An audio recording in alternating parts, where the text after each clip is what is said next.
on that. Now, if there are trades, you've got to remember that the trades can also be contingent upon a possible agreement for something that'll happen and be finalized July 10th once free agency period is under full swing and you can start making signings. So as much as we watch this draft and want to jump to conclusions about things, there's so many other things that could happen. I mean, just look at Boston and Brooklyn and that trade talk that's been going on. Absolutely. I mean, this is just day one in what's going to end up being about a 2-week process. Once we get to July 1st, when free agents can begin conversations with other teams, all the way to July 10th when they can actually officially sign, there's so much that's going to happen. And you mentioned Andrei Kirilenko. He's got an opt-in potentially, which for next year, that would change the grand scheme of how the Wolves are going to look at their salary cap. You also talked about Peck as well. And so there's a lot of moving parts that are going to happen on that side, too. All right, so here's another one coming to us on Cover and Live. The Peck signing is dependent upon whether we draft a center. And, of course, fans right now, they got a glimpse inside draft headquarters earlier, so we'll try and keep going back to draft headquarters and show you who's in the draft room, who's going to be there making the decisions. Flip Saunders going to be there. He mentioned Glenn Taylor's going to be there, the front office. Rob Babcock's going to be up there, and Rob Babcock is going to come down and join us on the broadcast as well, get his thoughts. So we'll try to continue to bring you those looks inside the draft room so you can see kind of how the decision-making is going on. I think so we got a pick coming in here pretty quick. The Cleveland Cavaliers on the clock. Yeah. And, well, we are waiting for that pick. Looks like they're coming up here pretty quick. It was supposed to be at 6:35 was the it was supposedly the official pick time. Obviously, Chris Grant, the Cleveland Cavaliers, taking their time. So we'll get that pick for you. And again, let's talk about something that we touched on with Flip, and that's really in this year's draft, guys that aren't working out for teams are climbing. Yeah. Guys that are working out and putting themselves in a position to get nitpicked, well, they keep falling. I know, and I think that's really kind of interesting in this draft, especially because of so much, dynamics that are going into everything. But again, you look at Alex Len and a guy like Nerlens Noel; those two guys have Anthony been talked Bennett, about. I think Anthony Bennett too. That Absolutely. to me is the most shocking. I think he was a good player. I only saw him play a handful of times, but his measurables, everything were great. All of a sudden, he hurts his shoulder, and they're talking about him in the mix for the #1 pick. And then the other side of it, too, is Ben McLemore, who was essentially consensus number 3 all season long. And he has all the things that you're looking for out of that shooting guard as far as the size, hit 45% from three-point range. But all of a sudden, he's going to these draft workouts, and then you start hearing about him potentially slipping a little bit. And, from a Wolves perspective, that might not be a bad thing. So we'll see what happens. Reese Davis just said that David Stern is milking it. The clock on the Cleveland Cavaliers has struck 0, and they don't know what they're doing. For Stern to come out. Is this a case like the Vikings a couple years ago, I where wonder. time runs out and you got to hustle your pick up there? So David Stern at the podium. The Cleveland Cavaliers select. Wow. Oh, he is milking it. Anthony Bennett. Wow. So we just talked about it. Anthony Bennett, a guy who hurt his shoulder, skyrocketing up through the draft class. And Anthony Bennett, out of UNLV, is the #1 overall pick in this year's draft. So it's not Alex Len. It's not Nerlens Noel. It's Anthony Bennett. Those guys still on the board. Well, first let's talk about Anthony Bennett. Then we'll talk about how it impacts the Minnesota Timberwolves. Anthony Bennett, #1 overall. Absolutely. I mean, Anthony Bennett is he's a very solid power forward from UNLV. He's got the offensive tools you're looking for. As an excellent wingspan, he's a guy that can score the ball. I think the one thing that was potentially hindering him a little bit was his defensive presence. But as far as fitting in with the Cleveland Cavaliers, he's going to be a guy that you can pop in there with Tristan Thompson, Anderson Varejao. He's going to rotate through. Shocked as watching the stream here. Everyone says, wow. This is fantastic. Fans chiming in on the stream, every single one of them. Wow, what the heck? I can't believe it. Laugh out loud. I mean, it is just that. to me, was the biggest shocker. I thought Alex Len going number 1. I could see it. He's a guy with a lot of offensive potential. He's a big guy. They brought back Zydrunas Ilgauskas, Vitaly Potapenko to possibly work with him. I did not see Anthony Bennett going with the number 1 overall selection. I wonder if he saw himself going number 1 with the number 1 overall pick. Well, and the Cavs are just notorious for not showing their cards at all. So a great comment here from Nick that this really shakes up the draft. Meckel says afterwards, Cavs must know something we don't. And then we got one here. Not a bad pick for us. Exactly. Anthony Bennett off the board. Nerlens Noel is still on there. Ben McLemore still on there. Victor Oladipo. How does that number 1 pick impact Minnesota sitting at number 9? Well, I mean, first of all, it backs everybody up. And I think when we were kind of looking at post-combine, you start seeing Anthony kind of get into a spot where he was, I don't know, in the 4 or 5 area or so. So I guess that, for the Wolves, it could potentially help in the 2 to 3 spot, because now you've got Noel, McLemore, Porter, and Oladipo that are sliding back. But then you're sliding into where the Suns are going to be picking at 5. How do they act with that? I don't know. I mean, it kind of throws everything out of proportion a little bit. It's very interesting. Anthony Bennett was one of the guys that did not come through Target Center to work out, so we never had a chance to chat with him and get to know him at all. But there he is as the number 1 overall pick. And here's a great comment. Just when Cleveland started to heal from the LeBron fiasco, they go and take a mini Eddie Curry. That was a shot right there at Anthony Bennett, and part of the reason why that shot was taken is Bennett, with the shoulder injury, ended up putting on 18 pounds. He was overweight when he met with some teams. Obviously, Chris Grant and the Cleveland Cavaliers found something they liked. Now, there was a Cleveland tie involving Anthony Bennett. Mike Brown, their new head coach, his son was recruited by UNLV, and as Mike Brown went out there, fell in love with Anthony Bennett. So maybe Mike Brown had a little bit more pull in the draft room to try and make that selection. But as it is, Anthony Bennett going number 1 overall.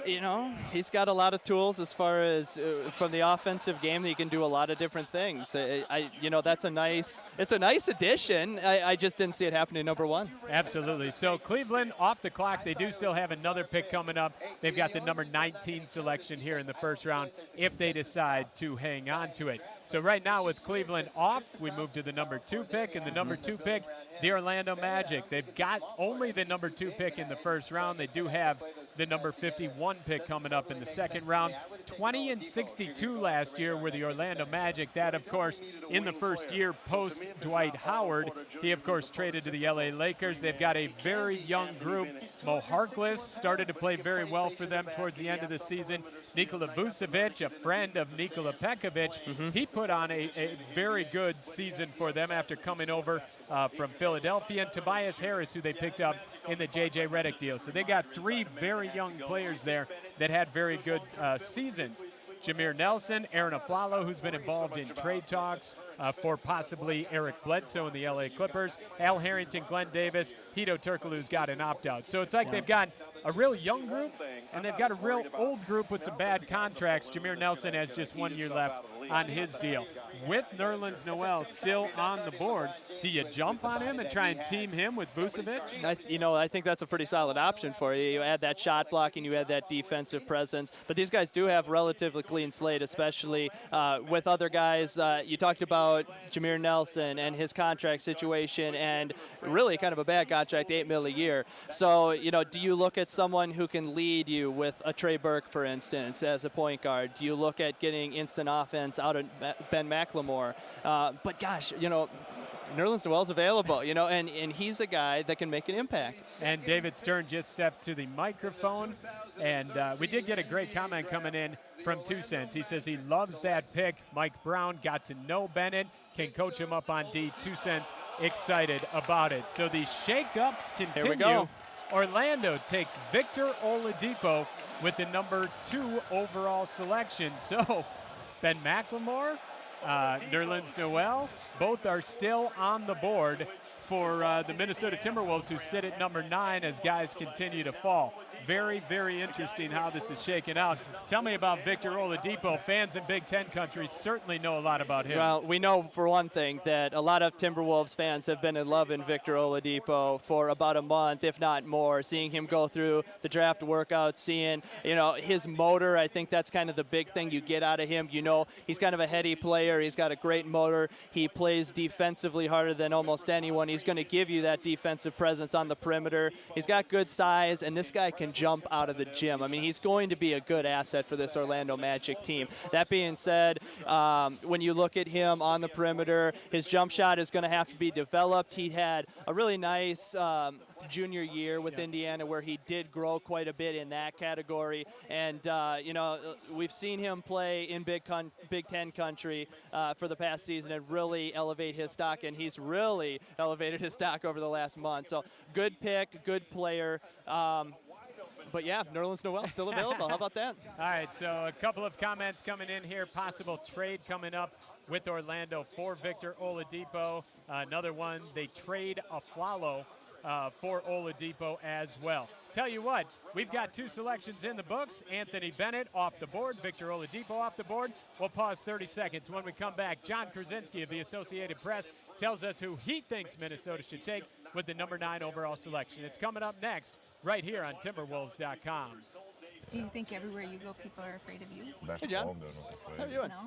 No? But you kind of got these intimidating tattoos and stuff. That's something what I like. That's what you besides like? Basketball, yeah. Do you think you could design a new tattoo for me? Me? See, it looks like you got some technique there. It looks something like this. Here you go. Teddy bear right back. It's a masterpiece.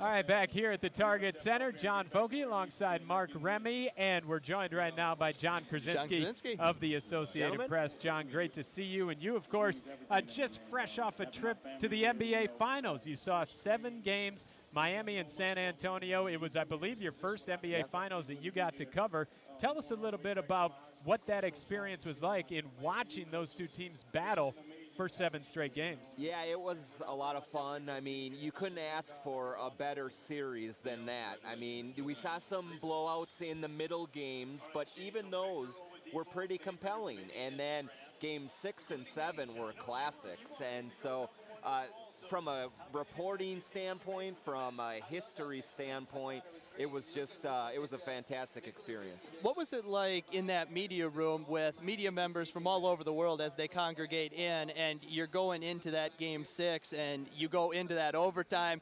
People are leaving in the stands, and then you get, the three-pointer, the Heat come back, and they force that game 7. Yeah, it was amazing because the Spurs were 5 seconds away from one of the bigger upsets you're ever going to see.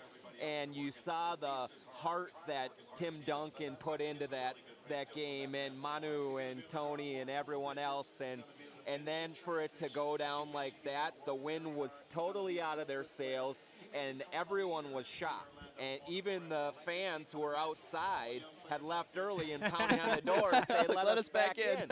But, credit to San Antonio for coming back in Game 7 and being able to muster that kind of effort and take the Heat to the wire after such a heartbreaking loss. So it was amazing. We with 20 seconds to go, my story's written. San Antonio wins, off into the sunset they go, and then it changed like that. All right, so as we look at this draft, I mean, you want to talk about fans being shocked. Cleveland takes Anthony Bennett, number 1. Victor Oladipo goes number 2 to the Orlando Magic. We've got the number 3 selection coming up right now, the Washington Wizards. They were 29-53 a year ago, but they went 24-25 with John Wall. So obviously he is a huge part of their team. Probably not going to be looking at a point guard right now.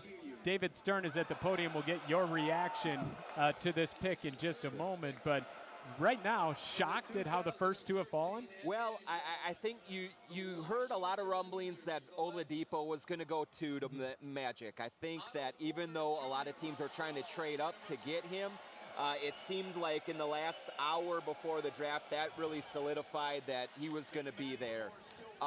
Bennett at number 1 was a complete wild card. And I think that really just shows that this top 10, this lottery is as unpredictable as any that we've seen in quite a while. It may be a little short on the top tier talent, but as far as entertainment goes, as far as intrigue and possibilities, you can't beat it because literally anything can happen in the next 5 or 6 picks. With the number 3 selection, Washington just took Otto Porter, so he's off the board. Nerlens Noel still stays, as does Ben McLemore. Those guys keep dropping. Minnesota sitting there at number 9. What are your thoughts on that? Yeah, I think that the Wolves would be elated if McLemore somehow slipped all the way down there. They had a lot of talks with teams trying to move up. They could still be talking with Charlotte at 4, with Phoenix at 5 to maybe try and get up and grab the Kansas guard. He would be great in this system to help with their weak 3-point shooting. So, that's intriguing. And you never know, with Alex Len still on the board, Noel, a couple of those guys, maybe McLemore somehow slips all the way down. So I can guarantee there's some nervous people upstairs in Target Center here just trying to watch how this all plays out, see if they really have to pull that trigger with a trade or if they can get lucky and have someone fall in their laps down there. See Otto Porter going off the board right now. That seemed to be pretty consensus. He was supposed to be somewhere in that number 3 range, and he's a Georgetown guy, stays in the area. You piece him together with that Bradley Beal and John Wall backcourt, a guy that has the length at the 3, he can shoot a little bit, has a high motor. Do you feel like they're starting to build a little bit with Washington? Yeah, absolutely, and especially with the way they finished with John Wall. If he can stay healthy, which has been a problem, but there's no question that he changes the dynamic for the Wizards when he's on the court. And now you do have Wall, Beal, who had a very good rookie season, and Otto Porter, who I think is another one of those safe picks that I don't think it's a big gamble. He may not be a franchise-changing all-star, but certainly a guy that's going to come in and be able to start for you, give you good minutes. So that's a nice little nucleus that they have with Nene in the front court as well. Maybe a team that's on the rise out east. John Wall, 21 points, 8 assists, 5 rebounds when healthy. Bradley Beal is a rookie, 14 points, 3 rebounds, 2 assists. Where do you stand on the John Wall tattoo gate? Oh, man.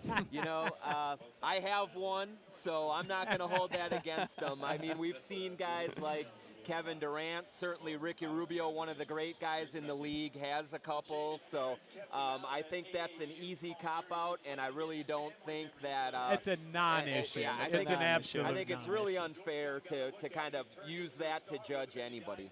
All right, so as we look at these top 3 picks, Anthony Bennett, Victor Oladipo, Otto Porter off the board. The Charlotte Bobcats, they're on the clock right now. And John, we're getting a lot of comments coming in here saying Minnesota should either try to move up to get Nerlens Noel, or if they decide to stay with the pick, stay pat and pick up Kentavious Caldwell-Pope, assuming Ben McLemore is off the draft. KCP came in, worked out for the Wolves. I'm sure you've seen him, whether playing last year or some of his draft workouts. He seems to be a popular name at number 9. What are your thoughts? Yeah, I do think if it gets to number 9 and there are no surprises with some guys who slide down, that I think he's the pick. I think that they like his size. They need a prototypical 2-guard, a 6'6" guy who can play some defense and knock down the perimeter shot a little bit. I think he has some work to do from the shooting standpoint, but that can be improved upon. But as far as versatility, as far as being able to defend, get up and down, and really just kind of fit the mold of a 2-guard that they really haven't had for a couple of years, I think that is the preference for the Wolves over a guy like McCollum, who's probably a better scorer, but a little on the shorter side. When we had KCP in, he was in with a group that was with Alan Crabb, Tim Hardaway Jr., Ricky Lito, a bunch of guys that could potentially be in the later part of that first round. Certainly a good case study to put him in with those guys to see how he performs. As far as on the defensive end, being able to add him in, a guy with 6'5", 6'6" length or so, you feel like a good fit defensively in that regard. Yeah, I really do think so. I mean, he played in the SEC, which is a little weaker conference, but certainly has the athleticism and the size to be able to go up against the Kobe's, those bigger guards that gave the Wolves so many problems, the Wes Matthews at Portland, who seemed to light them up every time. So I really do think that they need a guy that doesn't get back down into the paint and easily scored over. And Luke Ridnour, God bless him, he played his heart out and did everything he could, but there's just only so much you can do with that frame. So I do think Caldwell Pope, it's just a little more of the physical tools that you need to be a success at that position. All right, John, I know you're very busy here. Your phone's blowing up. You've got sources checking in from all over the place, trying to track down rumors. So we'll let you go. Thanks so much for stopping by. And, of course, follow John on Twitter, and you can react to what John had to say here. And Hollywood Robinson actually tweeted in. I don't know if it's former Timberwolf Hollywood Robinson. How about that? But he said, sing it, AP guy. So Yes, sir. you were right on target. We're going to take a quick break.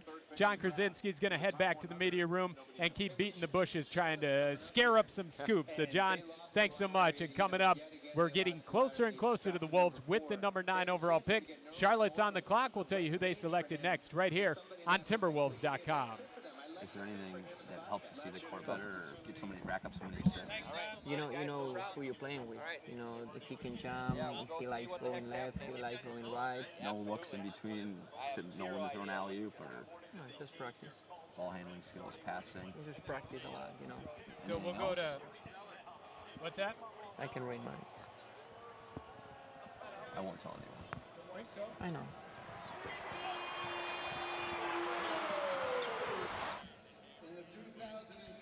All right, so the Charlotte Bobcats on the clock. It's their only pick of the first round.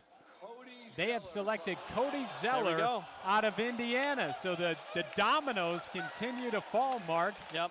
Cody Zeller, who at one point was talked about possibly as a number 1. He's also been talked about as a guy in the mid-20s. Yep. We had him in here, had a chance to talk with him. He put together a pretty impressive workout from what we heard from Flip Saunders. Now he joins the Charlotte Bobcats. Ben McLemore still on the board. Nerlens Noel still on the board. It's pretty unbelievable. We'll get your thoughts on Cody Zeller going to the Charlotte Bobcats. But first, we told you it's a fully interactive show. We're getting all sorts of comments right here. We're also going to go check in with Alex Kozel, who's out at the draft party here tonight. She's got some reaction from fans on who they should take, on who they think Minnesota should take with the number 9 overall selection. Alex? A lot of excitement in here tonight, a lot of activity from our fans online as well. Some surprising picks so far. This tweet comes in from @JDog. He says, time to see if the Timberwolves make any trades or any other big moves. Right now I'm on the main floor of Target Center. I'm joined by a real Wolves fan, Alex Conover. Alex, what's the atmosphere like in here right now? Well, it's a lot of fun. I can just say, with the number 1 pick and the number 4 pick, they were big surprises. And you could hear audibly, kind of the reaction. We're having a lot of fun, and just, when something crazy happens, it's nice to be around all these fans and just kind of get that reaction. So we are just minutes away from our 9th pick selection here. Who would you be most excited to see the Wolves pick and why? Well, with the number 2 pick, Oladipo went off the board. There's still a chance for a trade here. At this point, it kind of looks like we're sticking at number 9, so I guess I hope either Ben McLemore falls down to us. That would be a miracle. Otherwise, I know they like Kentavious Caldwell-Pope a lot from Georgia, so he could be there at 9. Otherwise, C.J. McCollum, that's another good name. There's a lot of talent on this board still. Thank you. Have fun. Continuing to interact with fans here, both in arena and online tonight. You can continue with the conversation. We're using the hashtag WolvesDraft. And right now, it looks like we're getting pretty close to the 9th draft pick. Let's throw it back to Mark and John. All right, thank you very much, Alex. And again, we're getting some great reaction here from fans who say, number 1, they're shocked at the fact that Cody Zeller went number 4. They say great pick once again and for happy. the Minnesota Timberwolves. They're happy right now, and they should be. I mean, there are a couple guys, especially Ben McLemore, who's moving down the list. So, but it does make sense with Cody Zeller. He's a guy that, if you talk with Flip, he said he was more of a power forward guy, fits into the front court with Charlotte. He was one guy that, I guess, you saw a little bit more of him playing back to the basket when he was at Indiana. Flip saw him being more of a guy that can stretch the floor a little bit. He can face up. He can shoot a little bit more than you saw. The guy works hard, and we saw him. He comes from that basketball family, the Zellers. His uncle also played in the NBA, so that he's got that basketball pedigree. We saw him. He sweat more than anybody I saw. I have not seen anybody sweat more than Cody Zeller when he came through. And, that shows something, too, that he's got that work ethic. He and Victor Oladipo, two really case studies for guys that really worked hard, and they really brought Indiana back to where we expect Indiana basketball to be. All right, so Cody Zeller off the board to the Charlotte Bobcats. Phoenix Suns are on the clock. When we come back, Jerry Zagoda of the Star Tribune joins us to give his thoughts on who Minnesota might take with that number 9 overall selection. That's coming up next right here on Timberwolves.com. I saw the other day on Twitter that you like to get pedicures. When my feet are as important as they are, I got to take care of them. They're the only thing that are getting me up and down this floor. I think we need to talk Chris into getting one because I've been trying for years. You never had one? I've never done it, and I don't think I'm going to do it. I don't want anybody touching my feet. I think if Greg can do it, you can do it. So what do you think? Awesome.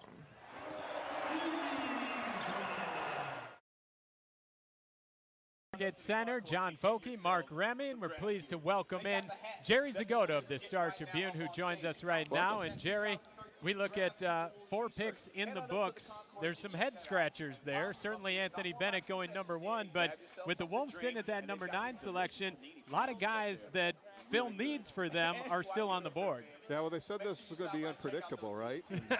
It started right away with Anthony Bennett.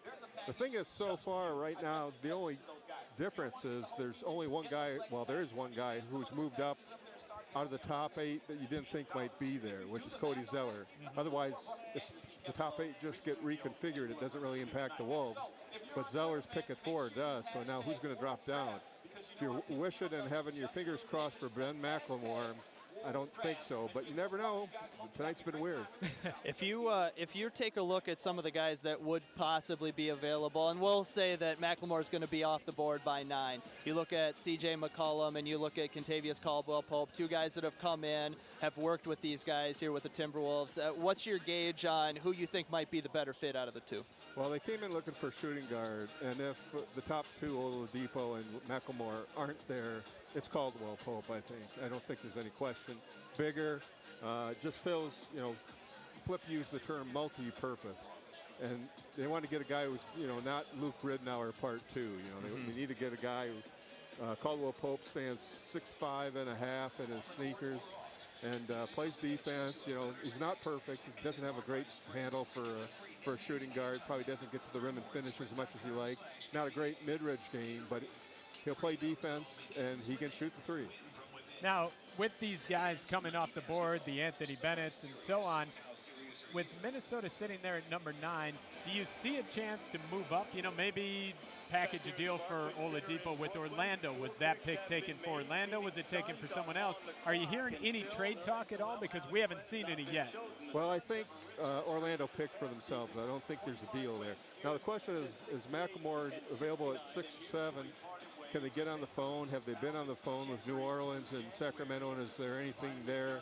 It's actually easier to move 9 to 7 or 9 to 6 than it is 9 to 2. And that's a big price to pay. So, if they could get to 7, although I don't know if you're the Kings, do you just snap up McLemore and say thank you very much? You had a chance to see Zeller when he came through. You talked a little bit about him today in the paper. For you, do you like the pick at number 4 going to Charlotte and what he can bring? Well, in this draft, there's no such thing as a reach, is there? Yeah. I mean, it's just shuffle the cards and throw them out there. And, people who watch the Big Ten and watch Mbakwe make him look like a little boy. As Flip says, he's not going to be playing center, not back to the basket. He's going to be a power forward out on the floor. And teams fell in love with the way he measured in Chicago and that he's just a freaky athlete who can run the floor and beat everybody down it. And Zeller, too, also provides an offensive boost for that front court that really didn't have much for the Charlotte Bobcats. I mean, Bismack Biyombo can block some shots, but outside of that, they really didn't have anybody, unless you want to go Byron Mullins, who maybe once every 7 games put together a good offensive game. They needed some firepower in the front court. Well, the question is, if the Bobcats made the pick, could it possibly be good? Was that a shot at MJ? Wow. Don't tell Cristaldi that. I was going to say, do you think they can package Cristaldi in and bring him back over here to Minnesota? That's the question. Jerry Zagoda joining us from the Star Tribune. We've got the Phoenix Suns on the clock with the number 5 overall selection. They also hold the 30th selection in this first round. And they decide to go with Alex Len. So Macklemore stays on the board. Noel stays on the board. Alex Len is a guy that we didn't get to see a whole lot of because he had the stress fracture in his foot, but he kept climbing the draft boards, mainly because of his interviews. You had a chance, I believe, to catch up with him right at the draft combine. Yeah, well, they like the fact he's a big guy. He's played 1 year. Top 5, I think. The interesting thing is that Nerlens Noel's still there. Does New Orleans take him and put him next to Anthony Davis? It's very possible. Yeah. I also actually thought that Noel would be a good pick for the Phoenix Suns, mainly because you could pair him with Marcin Gortat and allow Noel to just do the shot blocking. I think Gortat's got a pretty solid offensive game, so surprise. Maybe this is a precursor to bring in Len for the fact that they're going to end up moving on with Gortat, and Gortat's only got 1 year left on his deal. Yeah, I think that's going to be just the changing of the proverbial guard, that Len's going to be the center of the future. And now it's interesting. What gets to 6, 7, 8, and whose phone starts ringing? Absolutely. Absolutely. All right, so Jerry Zagota, speaking of phones ringing, I imagine yours is starting to blow up here as we get closer and closer to this number 9 overall pick. So we'll let you head back to the media room. We really appreciate you taking some time to join us here. Appreciate it, Jerry. Thank you. Thanks. Jerry Zagota, Star Tribune, joining us right here. We'll take a quick timeout. When we come back, the New Orleans Pelicans, they are on the clock. Do they decide to team Anthony Davis with Nerlens Noel? We'll find out next right here on Timberwolves.com. Hey, guys, I'm Andre Kirilenko. Chris, good to meet you. I'm Justin. Nice to meet you guys. Nice so what's up? I'm a huge fan. I have almost the whole team as autographed, and you're one of the few guys that I don't have. What do I have to do to get it? Hey chica, hablas mi lengua. Come here and do your thing, shake it, baby. You can just have a free one. Thanks. Everybody knows who the real is in the village.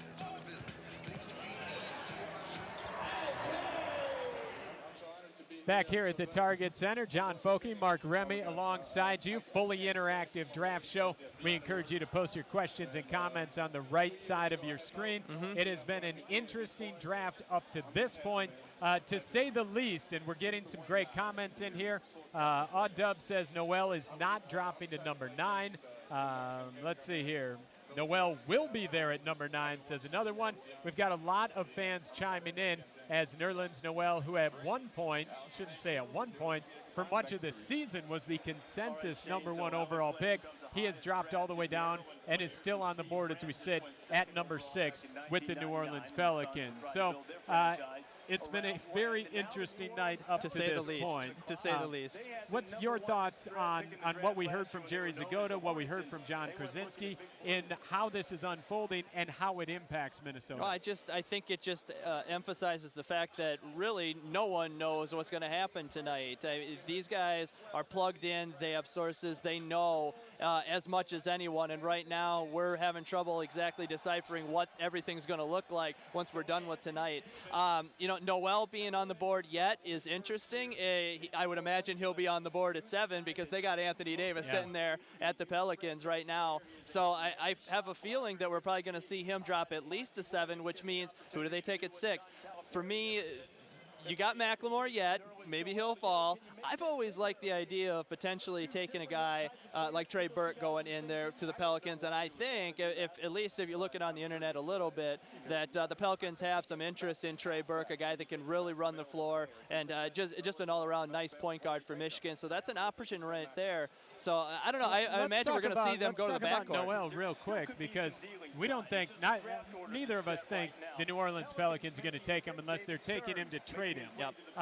Sacramento's got DeMarcus Cousins.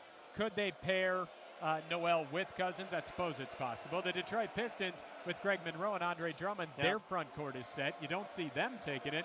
If he falls down to number 9, he might go. It's a possibility there for Minnesota, and it's a possibility that he will fall. So you're also, and fans here chiming in, they are really hoping that the guy that continues to slide to Minnesota is Ben McLemore. So we don't have to worry about Nerlens Noel falling. He is off the board to the New Orleans Pelicans. And I guess in another shocker, just said 50 seconds ago, we didn't think he was going there unless he's going to be shipped out. Well, and that might be a precursor to what we're seeing, some sort of deal that's going to be made here coming up. But, I mean, when you look at Nerlens Noel, he's a guy that does a lot of things that Anthony Davis did, and he essentially filled the same role that Anthony Davis had at Kentucky last season. But he's an excellent shot blocker. He's got a lot of hustle, a lot of motor.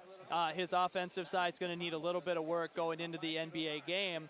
And I guess the other thing about him, too, is coming off that ACL injury, you might end up waiting for him. He's not going to probably play for you during the summer here with the workouts, even potentially training camp. Not sure what his timetable is. They're going to have to wait on him for a little bit. But I can only imagine that they're going to have him as part of a deal, correct? You never know. I mean, that's one heck of a front line if they decide not to. Very defensive-oriented front line as well. So right now, let's kind of recap things for you as we sit on Draft Live 2013, presented, of course, by Adidas. Cleveland Cavaliers had the #1 overall pick. They took Anthony Davis out of UNLV. The Orlando Magic at pick #2 took Victor Oladipo of Indiana. Washington, in what is pretty much the most, I would say, common pick, took Otto Porter. Many mock drafts had Otto Porter going #3 to the Washington Wizards. At #4, Cody Zeller jumps into that top 5 and goes to the Charlotte Bobcats. Phoenix Suns take Alex Len out of Maryland. And at #6, Nerlens Noel of Kentucky off the board to the New Orleans Pelicans. Now, if you're sitting at home and you've got the laptop or the iPad and you're watching the draft on ESPN on TV as well, you're seeing a lot of guys get up to the podium and put on these types of hats. It's a nice looking hat. This one right here, we haven't seen it yet. We'll see it in a few moments with the #9 overall pick, but this is the Timberwolves official draft hat. It's, of course, put together by Adidas. You can get your very own Timberwolves draft hat right now online at wolvesproshop.com. You can order it right now.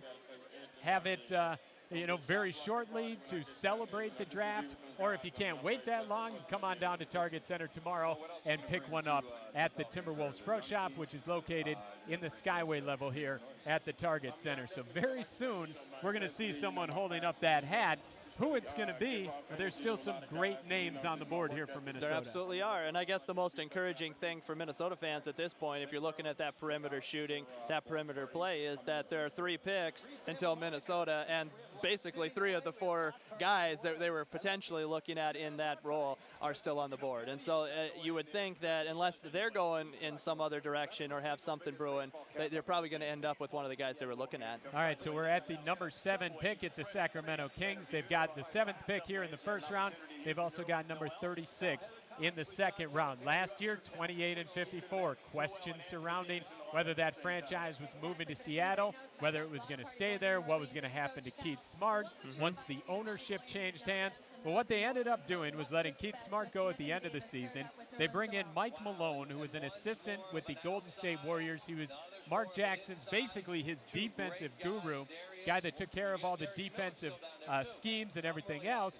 He's never been an NBA head coach. He takes over this Sacramento Kings team, and in his opening press conference said he's got 3 things he wants to do: change the culture, establish a defensive reputation, and develop players. He's got his work cut out for him. They've got some young guys on that team that he can develop, but can you turn them into a group that will buy into that on the defensive end? Because we haven't seen it with this core group that they have of Tyreek Evans, who becomes a restricted free agent, and some of the other guys, Marcus Thornton, Tony Douglas, and so on. They've got a lot of guys that can score in bunches, but there's just never really been a plan or a cohesive unit. I think you touched on it. Sacramento has been a team that really needed to change the culture of that locker room, that organization, and when they do that, they're going to be able to move forward. They got new life. They've got they're solidified there in Sacramento. They got an opportunity to stay.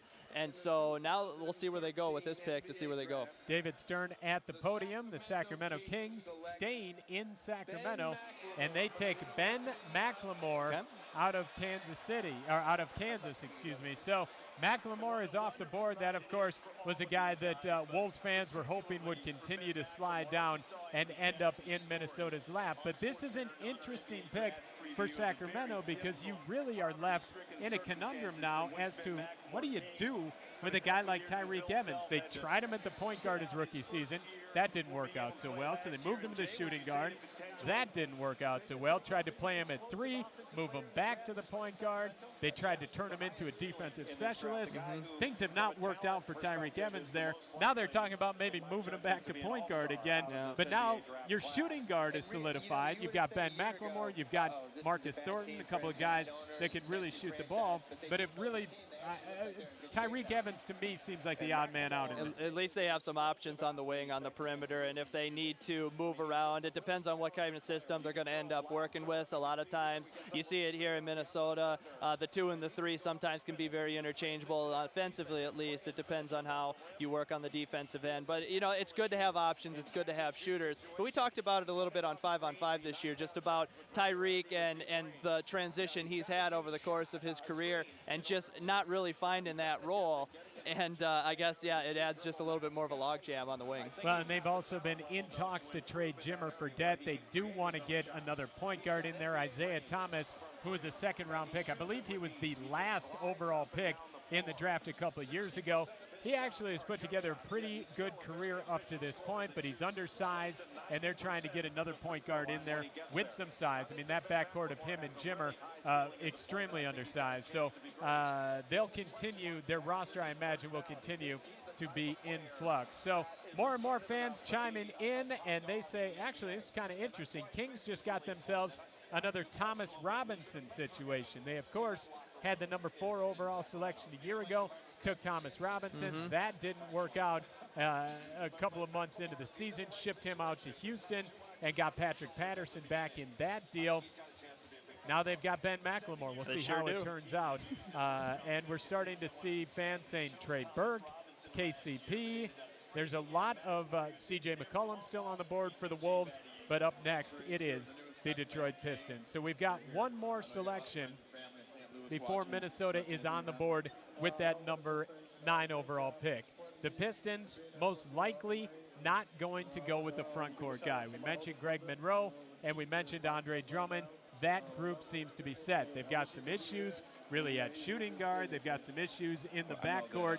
Trey Burke is a guy, played at Michigan, just head on over a little bit and take over as the starting point guard for the Detroit Pistons. Is that their biggest need right now? Well, I was just going to point that out. I didn't know if Trey Burke was going to be available to the Pistons at 8, but now that he is, he's the hometown guy as far as playing, you know, right down the street from the Palace.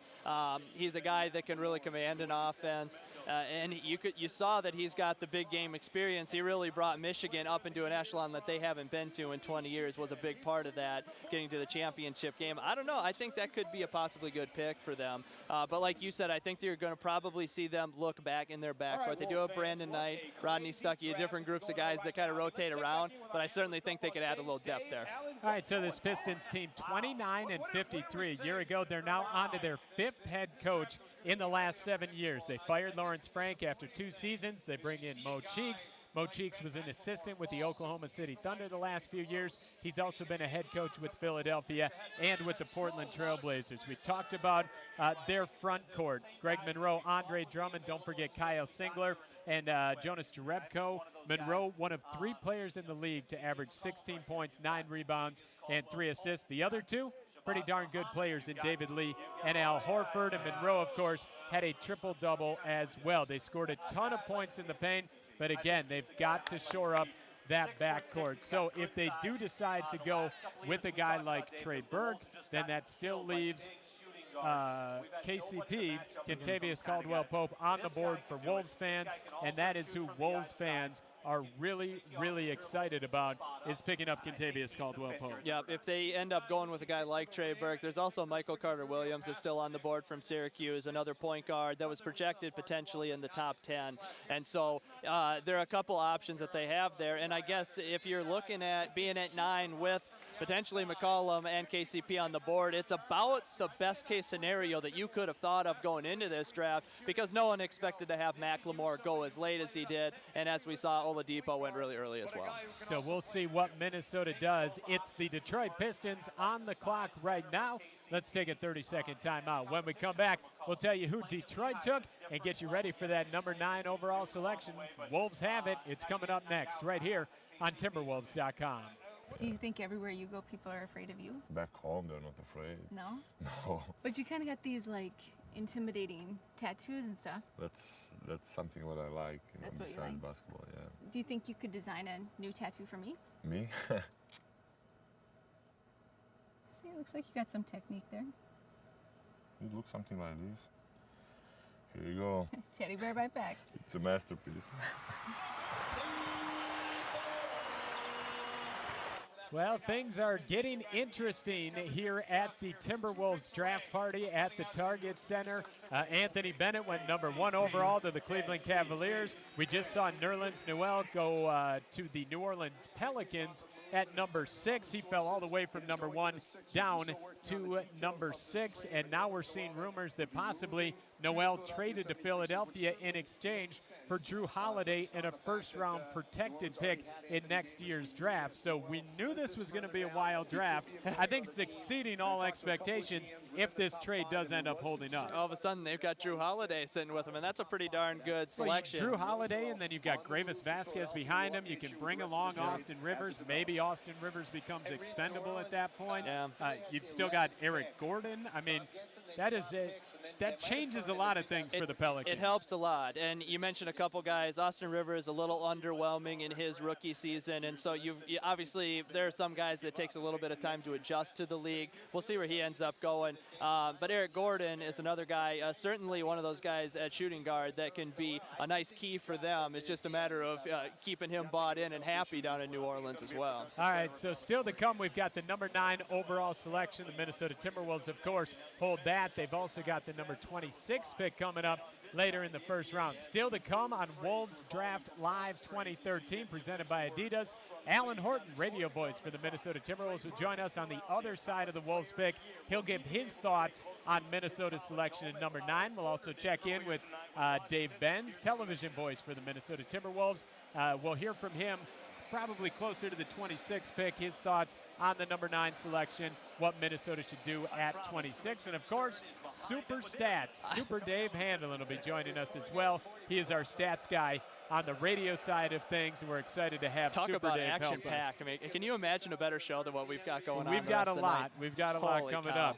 Detroit Pistons on the clock, and they take Kentavious Caldwell-Pope. So they jump in front of Minnesota and take KCP off the board right in front of the Wolves. It's not a spot where a lot of people had him going there. Everyone thought point guard, point guard, point guard, but they jump in front of Minnesota and they take KCP off the board. Well, I mean, with a guy like him, we've talked about him a lot over the course of tonight. We've talked a lot about him over the last month. This is a guy who is solid with his shot. He's going to bring a three-point presence. He's got the size that you're looking for out of that shooting guard position, the best available certainly at this spot. And he's a guy that's going to have a lot of potential defensively. I really like the type of energy that he brings, and I like the way he buys in too. I talked with him at the Combine in Chicago last month, and one thing he said was that, you know, he was known in the SEC to be able to hit those shots. His offense was going to come. What really drives him is the defensive side of the ball, and that's what you really want to see out of a player that you're putting on your team, particularly in your backcourt. And so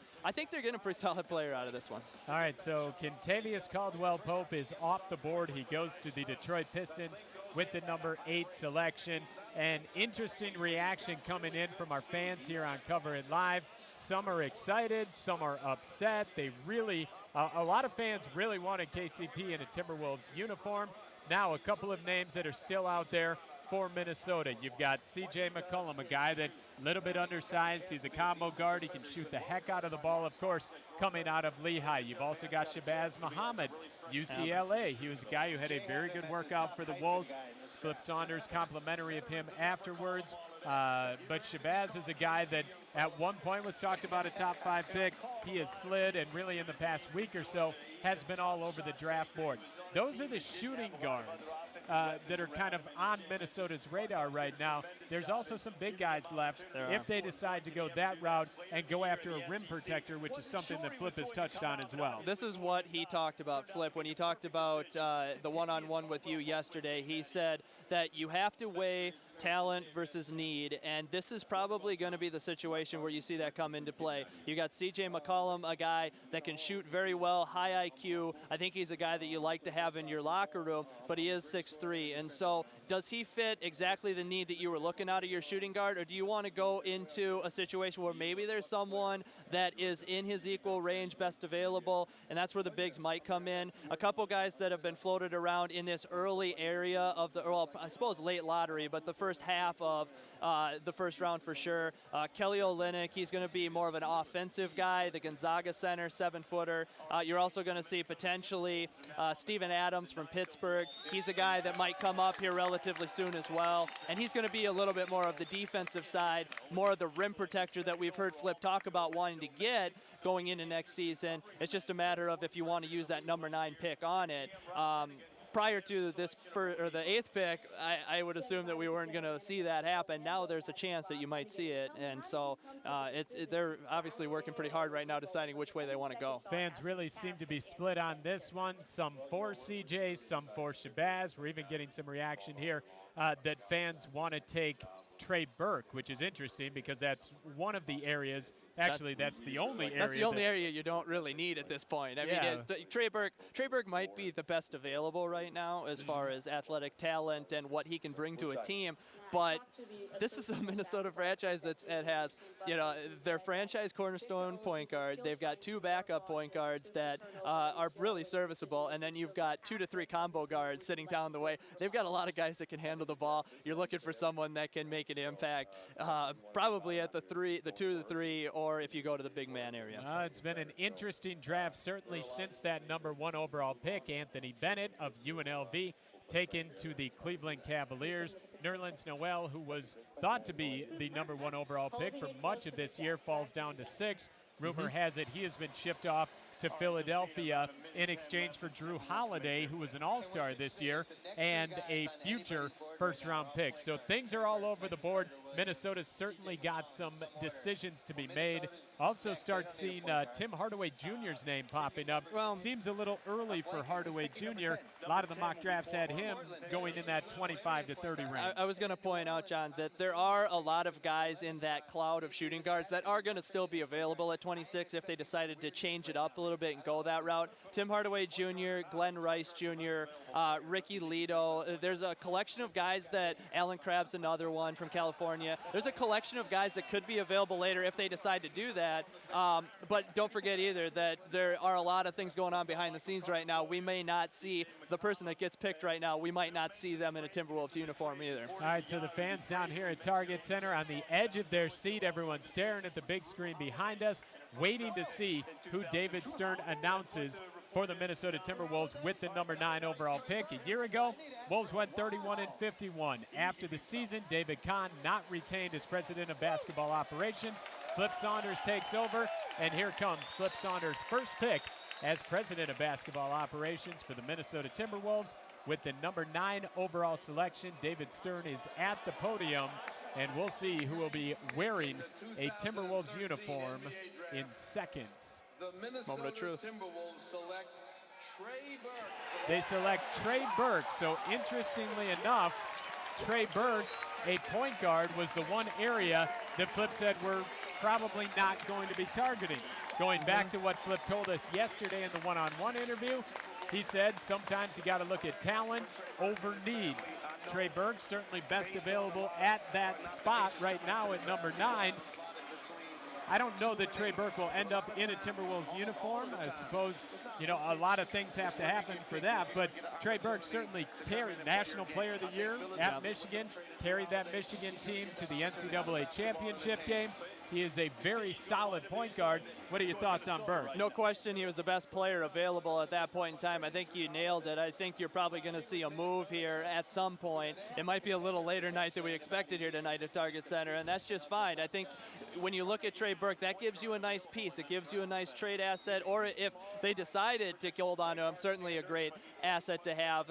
This guy knows how to run the pick and roll. This guy is a guy that can manage an offense, run a team, certainly very athletic, has all of the intangibles that you're looking for, and like we said earlier, he brought Michigan to that level that they had not been in since the Fab 5 years. And so this is a guy that is going to be a nice addition to an NBA team, just a matter of where he's going to end up. We're getting some funny comments coming in here via Cover It Live, and one of my favorites was trade the pick and bring back Mark Madsen in Craig Sager's suits. Boy, that would be something to see. You could do worse than that, couldn't you? I don't know if Mad Dog in Sager's suits is worth Trey Burke in the He's number an energy 9. guy. Put him in the suit. He's an energy guy. So Trey Burke going to the Wolves with that number 9 overall selection. Alex Kozel is standing by out in the arena. We're going to get some reaction from fans about that number 9 overall selection. Minnesota taking Trey Burke out of Michigan, point guard, with that number 9 overall selection. So why don't we send things over to Alex Kozel with first draft pick reactions with that number 9 overall selection. Alex? But first, you had a bus of 60 people coming from Columbus. I wouldn't be here without my family, without my supporters, and this is the opportunity of a lifetime. So I just want to thank them. I want to thank God first and foremost, and I'm happy to be a Timberwolves. You said this is just a start. We're not satisfied. What's next for Timberwolves? And right now I'm on the main floor here at Target Center. I'm joined by Skolt, who's a member of our T-Wolves Army. Skolt, do you want to tell us a little bit about what the T-Wolves Army is? Sure, I'd be happy to. Yeah, T-Wolves Army, we're the loud and proud section here at Target Center, Section 121. Every game, we're bringing it hard and strong, no matter what's going on, trying to cheer our guys on, get the whole crowd pumped up, and just to make this place a terrible place for visiting teams to come, so our Timberwolves win games. So the T-Wolves have just made their 9th pick selection. What was your reaction to that pick? Well, Burke sounds like a really good scorer. We need someone who can shoot, who can hit the long ball, and give us offensive threats so that K-Love doesn't have to be the main guy all the time. He has some pressure with that. Also, it should take some pressure off of Rubio being a scorer, letting him be more of a playmaker, which should be great for us too, because although we need Rubio to score, when he can set up things and get things going, and if Burke can be a good outside shooter to help that, we just need that, because we were inconsistent, and last year we were one of the worst three-point shooting teams. So we want to have that threat. That'll make us just a better contender all around. Thank you. Have fun tonight, Skolt. Oh, you bet. Always do. Thanks. Still interacting with the fans here, both in arena and online. You can join in on the action. We're using the hashtag WolvesDraft, and it looks like we're getting a little bit closer to this 26th pick here, so let's throw it back to Mark and John. All right, thank you very much, Alex, and fans chiming in all across Twitter and, of course, on our Cover It live stream. And I think a lot of fans taking a look at that Trey Burke pick at number 9 and seeing it, Mark, for what we talked about, that you are taking the best available player at that moment. Now, do you package him and move him for another player that fills more of a need? And I think certainly that's something to keep our eyes on moving forward, as already we've heard rumor that Nerlens Noel, who has taken number 6 to New Orleans, has been shipped off or will be shipped off to Philadelphia. Is that going to happen with Minnesota and Trey Burke? We'll have to just wait and see how it all unfolds. But again, Minnesota in a position where they had an opportunity. Guys who were on their board were off, and a guy who, if you rank just by talent-wise, was up there, still on the board. Take him, package him, and see what happens. Or maybe it's part of another move where some of those backup point guards are moved, and you can slide Trey Burke into that backup role. Reading, a lot of draft coverage leading up to this point, a lot of experts saying that Trey Burke is a guy who is better suited to be a backup point guard. So he'd be a great change of pace guy if you do decide to have him back up Rubio. So there is a lot of things that could happen here with that number 9 pick. Absolutely, and we talked a little bit about it before, but draft night is not just about taking picks, it's about collecting assets, and that's what you saw out of Minnesota taking Trey Burke at number 9. Here we got the Blazers coming up. So C.J. McCollum going to the Portland Trailblazers with the number 10 selection. And McCollum is a combo guard out of Lehigh. They've already got Damian Lillard. Lillard, of course, last year's Rookie of the Year. They've got Wes Matthews, who John Krasinski talked about at the beginning of the show. Wes Matthews, their shooting guard. They've got Nicholas Batum. Up front, they've got LaMarcus Aldridge, and reports out recently in the last week or so that LaMarcus Aldridge wants out of Portland, which is shocking because they put together a pretty decent team with him as the focal point. They are in need of a center, and they end up taking C.J. McCollum with the number 10 overall selection in this year's draft.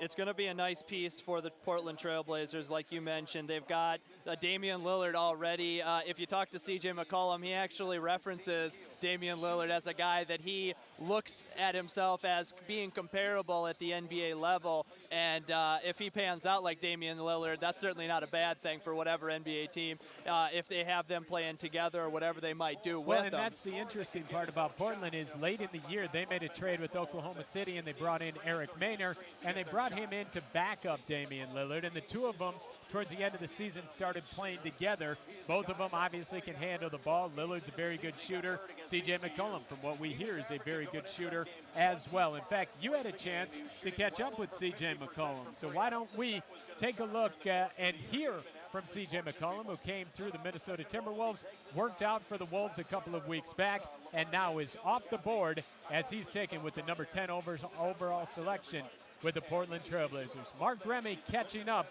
with C.J. McCollum right here on Timberwolves.com.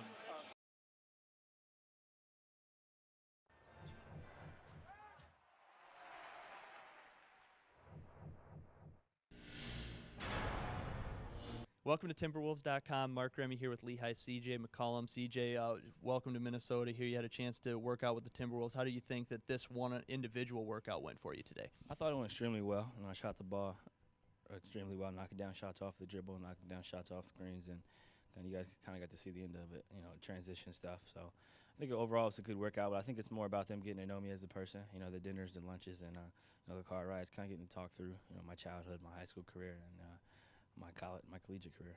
One thing that struck me when we talked in Chicago at the Combine was that you did say that, a lot of times you have more questions than they have for you as far as, what you try and get out of these interviews as well. What are you looking to learn about these teams? I'm just picking apart their roster, seeing what they're going to do in terms of free agency, making different types of moves. And, ultimately, I just want to know how they think I fit in. I know how I would fit in the roster, breaking it down. I know they need shooting.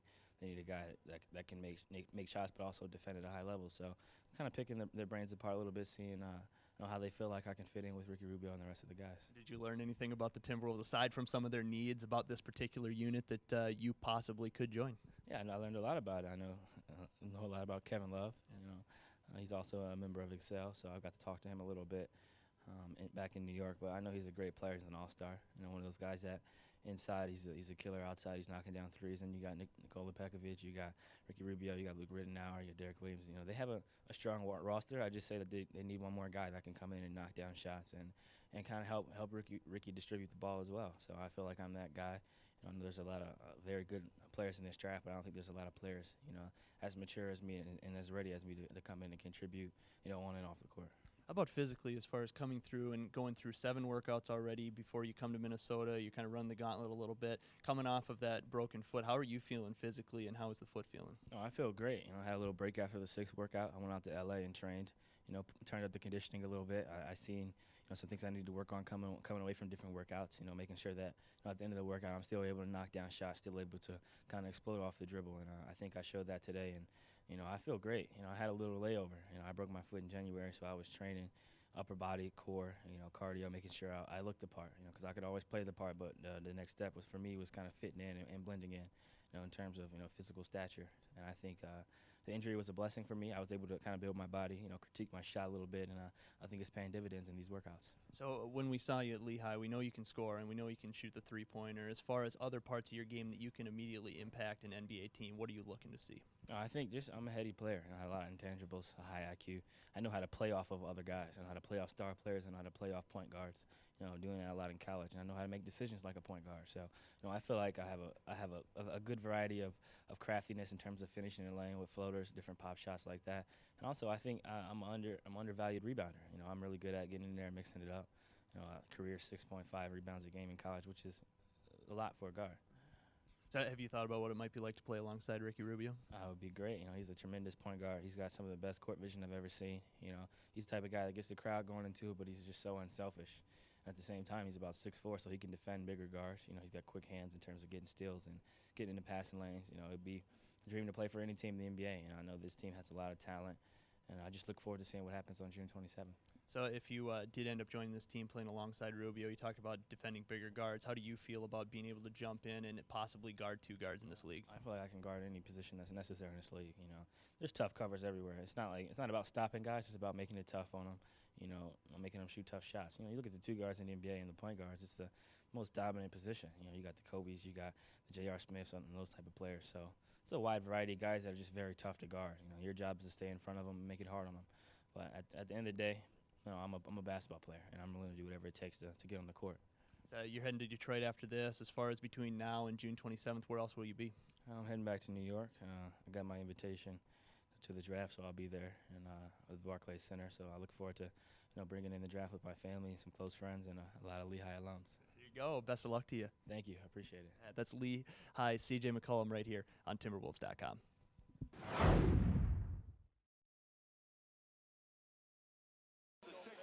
So once again, C.J. McCollum catching up with Mark Remy after his workout. C.J. McCollum going number 10 to the Portland Trailblazers. The Wolves with the number 9 selection took Trey Burke. Already we're seeing reports of trades and so on, but nothing has been finalized yet. And we've been seeing reports of trades leading up to the draft. We've seen reports of trades already earlier tonight among some of the other teams, including a report involving the New Orleans Pelicans and Nerlens Noel as well. So there's a lot of stuff going on, a lot of things in flux right now as we continue through this first round. And as soon as we get anything definitive and anything official, we'll be sure to pass that along and make that information available to you. But again, Mark, as you said, the draft is one step in the process in terms of building this team. Flip Saunders talked about it. Saw a funny comment coming in here, which was from AK-47. I don't know if he's streaming this, watching at home, but said, relax, guys, guess who's coming back and starting for your favorite team. So AK has that player option, and we'll hopefully get word on that coming up this weekend. Well, we just saw the Philadelphia 76ers go with Michael Carter-Williams, which does coincide, I guess, with that trade of Drew Holiday going to the New Orleans Pelicans. So they're filling that role at point guard for them. We also did just hear Chris Broussard say that the Timberwolves and Utah are looking at trading Trey Burke for the 14th and 21st pick. So now we're starting to see the wheels in motion a little bit, as reported on ESPN.com. Well, and that would make sense as Utah coming into this draft. One of the areas that they wanted to shore up was their point guard position, because the Jazz have guys like Randy Foye, who's a free agent, Mo Williams, who's a free agent, Jamal Tinsley, also a free agent. So they're looking to shore up that area. They've also got to look to shore up their front line as well. They do have Enes Kanter, Derek Favors coming back, but Al Jefferson and Paul Millsap, both free agents as well. So Michael Carter-Williams of Syracuse off the board. He goes with the number 11 pick to the Philadelphia 76ers. Oddly enough, that puts the Oklahoma City Thunder on the clock with the number 12 pick. Here's a team that had best record in the Western Conference last year, yet they're picking number 12. Sam Presti, their general manager, has done a great job not only managing the cap, but also finding guys late in the draft, making moves to get themselves back in the lottery, and that's where they sit right now. 60-22 last season, finished first in the Northwest Division, bounced in the playoffs by the Memphis Grizzlies in the second round. A big part of that due to their lack of depth. Russell Westbrook went down with that torn meniscus. They really did not have a point guard who could step in there and fill that role. I mean, they had guys that gave it a shot, but in the end, their offense became very one-dimensional, with Kevin Durant bringing the ball up, initiating the offense, and trying to do everything. And Memphis was just way too good defensively. Oklahoma City couldn't handle them in the second round. They sit at number 12.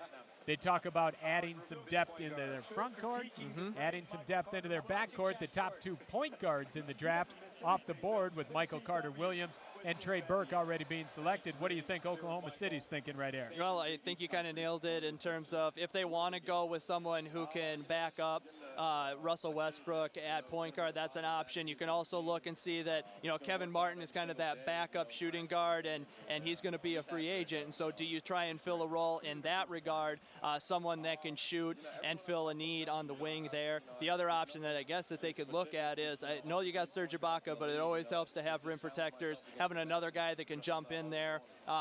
Maybe a guy like Steven Adams could walk in there. He's a young guy. He can run the floor really well. He can play solid defense, has a little bit of an offensive game.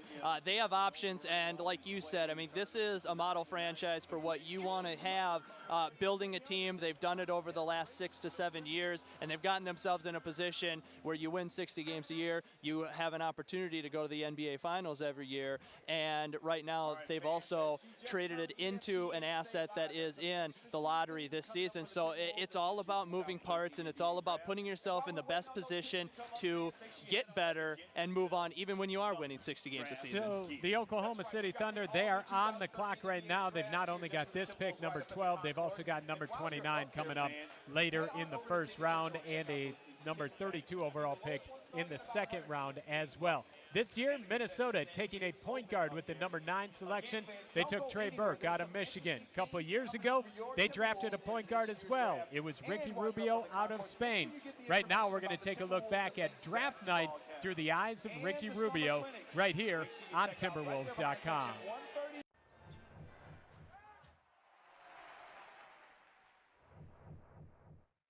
In the night of the draft, I was with my family, with my sister, my brother, my mom, and my dad. We were so exciting to be there, and it's like between nervous and happy, and you have all the feelings together that you can't describe. You only have to feel it that way. The Minnesota Timberwolves select Ricky Rubio. I was nervous, but once I shake the hand with David Stern, I say, oh, I get drafted, and and like a dream comes true, and I was so happy. Yeah, I was a little special because I was playing pro in Spain, so my season finished in June, so I didn't have a lot of time to do it. And once I come here, I get sick, and I was like 3 days in a bed, so I couldn't do much. But my agent was talking about with all teams and all the options that we had. I don't change nothing at all. I have fun. I was nervous, like I said, but I was having fun all the time and living that experience like great for me.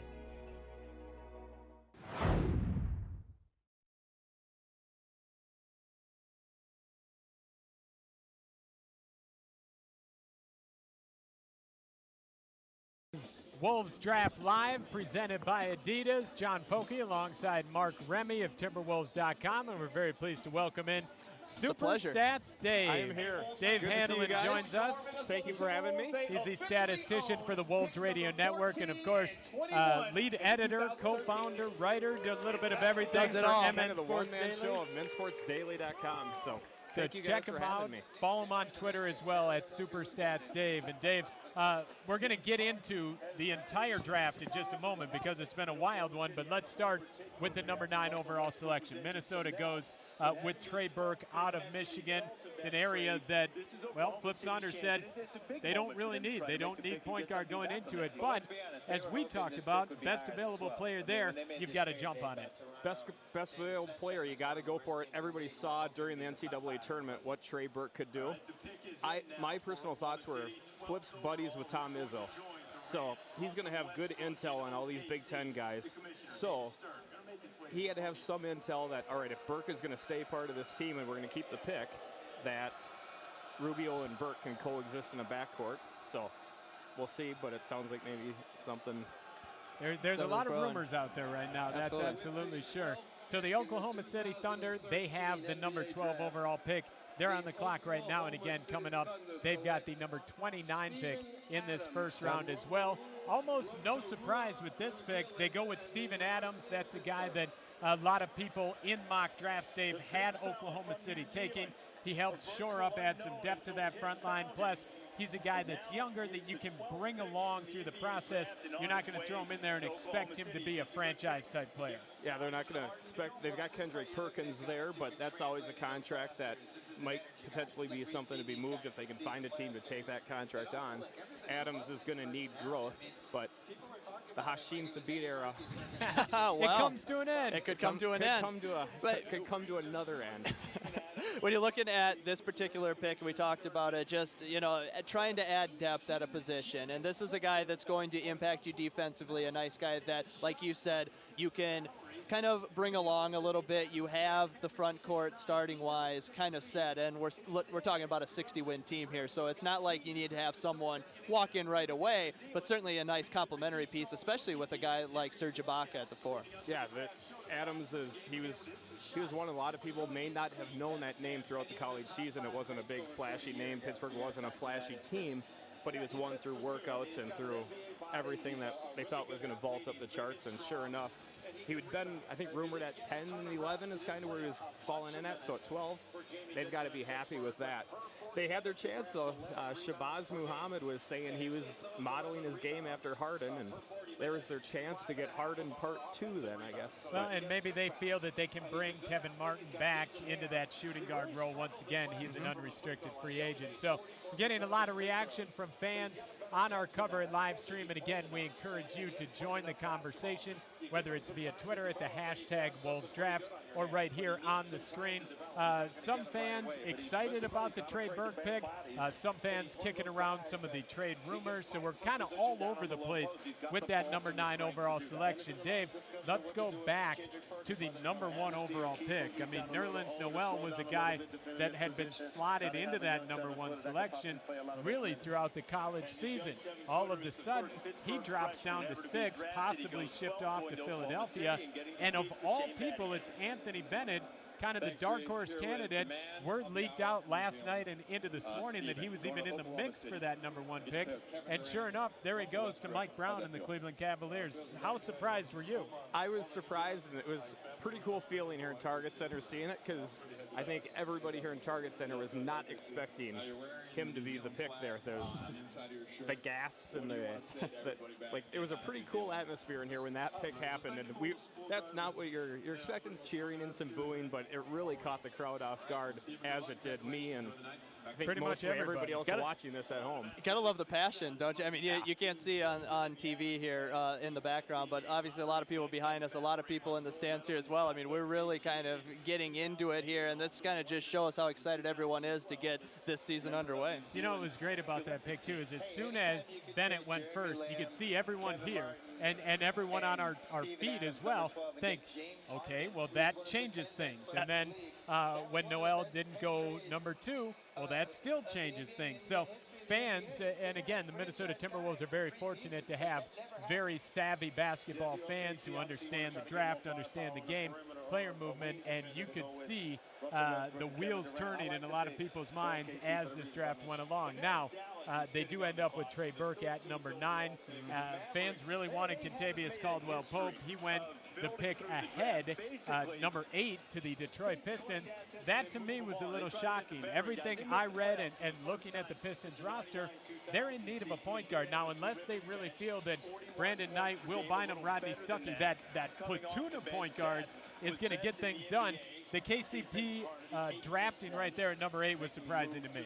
It was surprising, but it was one. It did make sense. You'd seen the other guys in there, but in hindsight, it did make sense. But I wanted him for us, I think, as the rest of the crowd did. Alan had the KCP chant going, and we all kind of wanted that, but we'll make do. But that's exactly why these teams do mock drafts themselves in all these different scenarios, because everything that was happening was pure chaos. And then it's like, all right, Pope's going to fall to us, and then he goes at 8. So that's where Flip and the rest of the front office have to have a backup plan to shift into a new motion. And all right, are we going to go Trey Burke, or we got the best players available here, point guards. What do you do now? Like that's where these guys earn their money in the front office. So. Absolutely, and that's what he talked about. He talked about you got your guys on your big board, and then you got your contingency plan if that's what happens, and you have to move.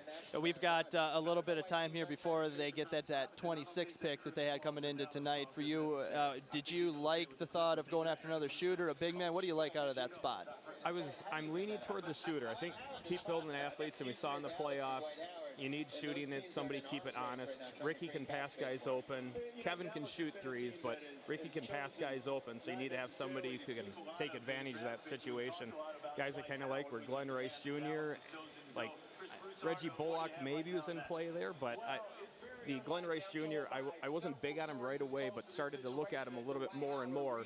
And during the NBDL playoffs in the championship series, he had 33 points in the first game and then 27, and kind of put his team on his back. And like his stats overall for the NBDL, you see him and they're like 13 points a game, but he didn't play much right away, so he's taken 2-point games, 3-point games. Then it really vaulted up near the end. All right, he is Super Stats Dave. Dave Handelin of the Minnesota Timberwolves Radio Network does all the stats. Joining us here, Dave, we really appreciate you stopping by. Thank you guys for having Enjoy me. the rest of the draft. I know you're going to be busy trying to figure out who's coming down the pipeline and how it impacts Minnesota, so we thank you for taking You some can time. only hope the pen has enough ink at this point for all the crossing off. All right, Super Stats Dave joining us. Again, follow him on Twitter, Super Stats Dave. He keeps an eye not only on the NBA, the WNBA, but every sport. Super Dave's on it, including horse racing. So keep your eye on Super Stats Dave on Twitter. Dallas is on the clock with the number 13 overall selection. We'll tell you who they take next right here on Timberwolves.com. I saw the other day on Twitter that you like to get pedicures. When my feet are as important as they are, I got to take care of them. They're the only thing that are getting me up and down this floor. I think we need to talk Chris into getting one because I've been trying for years. You never had one? I've never done it, and I don't think I'm going to do it. I don't want anybody touching my feet. I think if Greg can do it, you can do it. So what do you think? Awesome. Wolves Draft 2013 presented by Adidas. It rolls on here from the Target Center. We've got a great crowd out here tonight taking in the draft with fellow Wolves fans, fellow season ticket holders. It's going on throughout the course of the first round. So if you want to watch the second half of the draft, see who Minnesota's going to take with the number 26 pick, head on down to Target Center. Doors are open, and we'd love to have you down here as we move towards that number 26 pick. Now, with the number 9 overall selection, this hat was handed out to Trey Burke, point guard from Michigan. This is the official draft hat of the Minnesota Timberwolves. It's what all the guys are wearing when they get drafted, different variations obviously, but this is the specific Minnesota Timberwolves draft hat. It's even got the logo on the underside of the bill, so this hat can be worn a variety of ways, and you can pick up your very own NBA draft cap, official NBA draft cap, online right now at WolvesProShop.com. Riding in style with that. You know that's right. All right, so we sit right now 13 picks into the NBA draft. The Dallas Mavericks had the number 13 overall selection. Mark, who did they take? I missed it. We were talking about the hat. Kelly Olynyk from Gonzaga. Kelly Olynyk.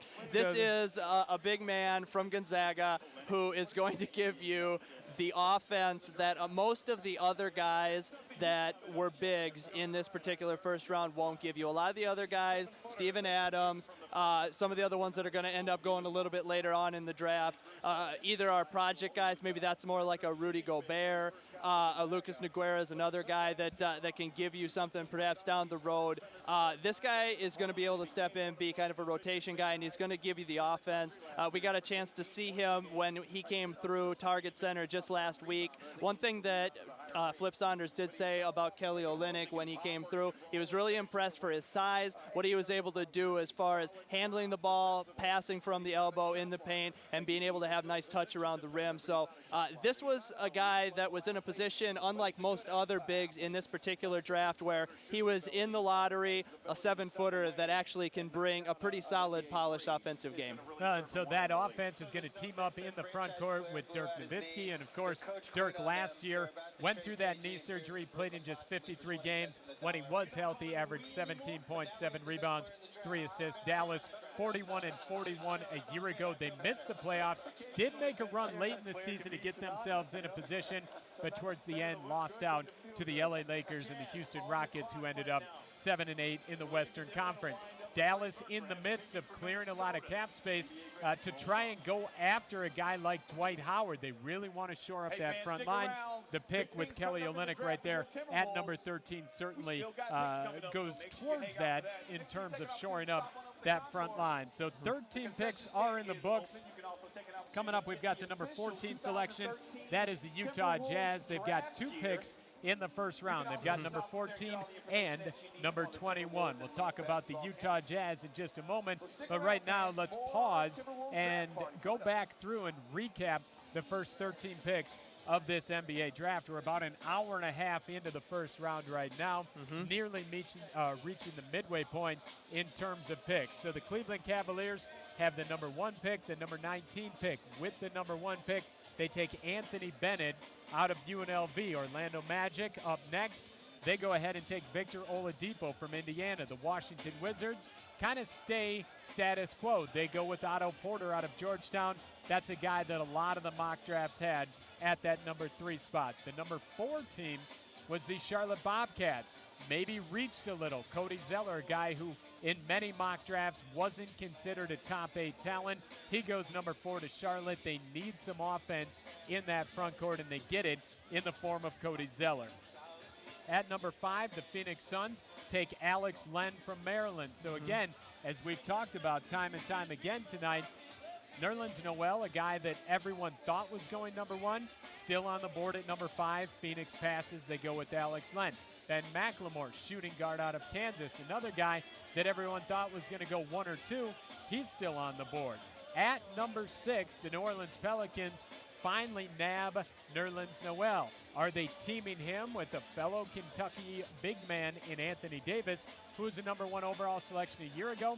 Or is Noel on his way out of town to Philadelphia in exchange for Drew Holiday and a future first-round pick?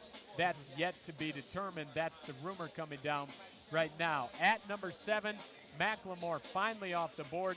He goes to the Sacramento Kings with the 7th pick in this year's draft. Things were setting up for Minnesota. They thought Kentavious Caldwell-Pope. Instead, Pope is nabbed with the number 8 selection by the Detroit Pistons. Minnesota sitting at number 9.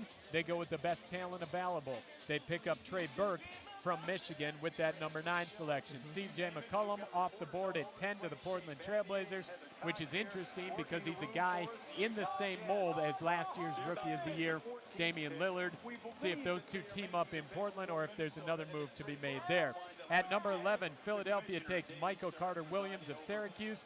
12, Oklahoma City takes Steven Adams from Pittsburgh. And we just told you, Kelly Olynyk of Gonzaga going to the Dallas Mavericks with the number 13 pick. We sit right now at number 14, and the Utah Jazz have 14 and 21, 43 and 39 a year ago. They've got 9 free agents, including Big Al Jefferson, Paul Millsap. Their starting tandem up front. Behind them, they've got a pair of young big guys in Enes Kanter and Derek Favors. Those guys certainly very capable of stepping in, but nobody wants to get nothing for something, so it'll be interesting to see how this all unfolds. With the number 14 selection, Utah takes Shabazz Muhammad of UCLA. You heard the reaction from the crowd here because a lot of the fans, Mark, following along on Twitter, and there is a rumor that that number 14 selection was actually taken for Minnesota. And again, nothing is definitive or final on that.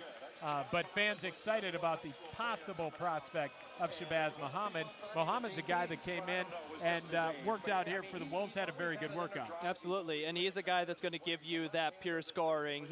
When you watch him shoot, you see the type of touch that he has on the basketball court. He's very athletic. He can score from a lot of different positions, and like we talked about earlier, he was a guy that coming out, he was a one and done at UCLA.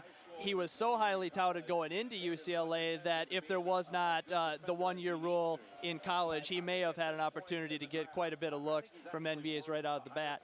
He's a guy that brings a lot of potential, a guy that brings a lot of offensive firepower, and so this guy is going to be able to really help you on that end. As far as defensively, where he might be able to play, one thing that Flip did say when he did come through is that he likes him at a 3 spot as far as defensively, just being able to keep up with some of those wing players, but certainly a very athletic pick. You know, and Shabazz was a guy that was almost drowned by the hype surrounding him. I mean, he put together a pretty solid freshman year at UCLA, helped him, I believe, win the conference championship there, yet everything he did, it wasn't good enough because there were so many expectations and hype surrounding him going into his freshman season at UCLA. He is off the books, number 14 to the Utah Jazz.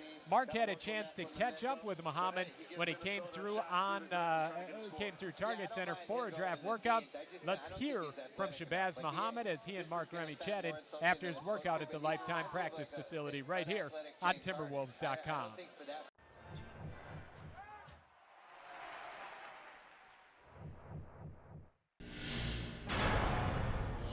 Welcome to Timberwolves.com. Mark Remy here with UCLA Shabazz Muhammad. Shabazz, you talked a little bit earlier about how excited you were about this particular workout and how you did out there. For you, what did you do best out there today? Yeah, I just thought I displayed a lot of ball handling. I mean, that's really one thing I've been working on down in Santa Barbara, where I've been working really my ball set and just becoming a guard and feeling really comfortable. I mean, I think this is a great opportunity for me. This is one of the teams I've been targeting to play for, and just a great overall atmosphere, and just love the way I played today. So when you come into a place that you're targeting to possibly go, and then you get a chance to meet Flip Saunders and the coaching staff, what was the atmosphere like for you working with these guys? Oh, it was great. I mean, you just got to remember just to relax and go out there and just play basketball. I mean, I've been playing basketball for a while, and just going out there and playing, and that's what I did today was really relaxed, hitting shots, and thought it was a really good overall performance. Have you thought about the possibility of potentially playing with Ricky Rubio and Kevin Love and what that dynamic might be like? Oh, absolutely. I mean, Kev is my guy. I was working with him. I mean, when I was back in college in California, he's there time to time. And Rubio, I met a couple of times. He's great. I mean, really unselfish. That's the kind of point guards I love to play for, guys who are unselfish and who looks. And I think being in that offense that Coach Adelman has, I mean, when you're looking to move it off the ball, that's one thing I'm really good at. And looking at Ricky Rubio and Kevin Love, who's really smart. I mean, a lot of options for me. Is that something you can take away from your UCLA time, too? I mean, there's just such a family atmosphere as far as the players go. And like you said, you talk with Kevin Love, you kind of take away from him a little bit. Oh, absolutely. I mean, that's great. I mean, I always think it's great to have that team chemistry overall. And like I said, Kev's a great guy, really humble. And I think he's going to be a really good asset this year. And so with Ricky, I mean, coming off those injuries, and I always say you come stronger off injuries. And like I said, putting myself into that offense, I can give him a scoring threat right away, I think. Yeah, you talked about the pure scoring, and as far as just being able to jump in right away, is that kind of what you're hoping to provide to a team when you come in, just being able to come in and hit your shots? Oh, absolutely. I mean, not only that, but I mean, looking for the other stuff. I mean, little things, rebounding. I mean, looking to get rebounds, playing hard. I mean, just being an overall team player. And I mean, the scoring is going to come. I think I'm a natural guy who's natural scoring, so I don't have to look for scoring all the time. I mean, especially on this team with Kevin Love and Derek Williams and Ricky. I mean, those guys are going to look already, and that's one thing I've really been fixing on my game is looking to really be unselfish.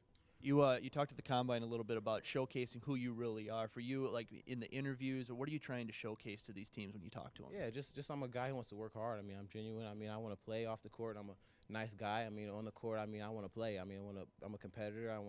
I'm a guy who's going to want to win. I mean, that's what it takes to be the best. And not looking just to get drafted. I'm looking to have my team a playoff team. I mean, be an all-star. That's one thing I always try to look forward to and setting goals that I need to reach out to. Just got a couple, I guess about a week and a half until the draft now for you. Where are you going to be in the next week and a half or so? Yeah, I mean, I did 4 workouts so far. I got, I think, 3 more, and then I mean, the most and biggest time of my life is coming. So, I mean, just like I said, just really working hard and just loving the game and enjoying it and blessed to be out here. Well, best of luck to you the rest of the way. Appreciate that. All right, that's Shabazz Muhammad right here on Timberwolves.com.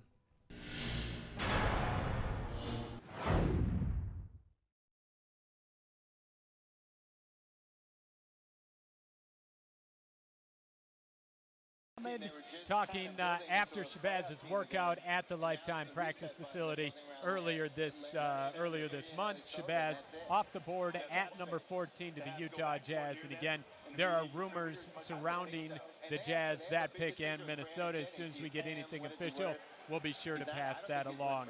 Shabazz, though, is a guy that, you know, we didn't touch on it so much, but one of the reasons why his stock kind of fell, not only the expectations going into his rookie year after coming out as a #1 overall player at high school, but he aged during that year. I mean, maybe word twice. came down. Yeah, I mean, it wasn't just like, hey, happy birthday, Shabazz. It was happy birthday, Shabazz. He jumped a year ahead.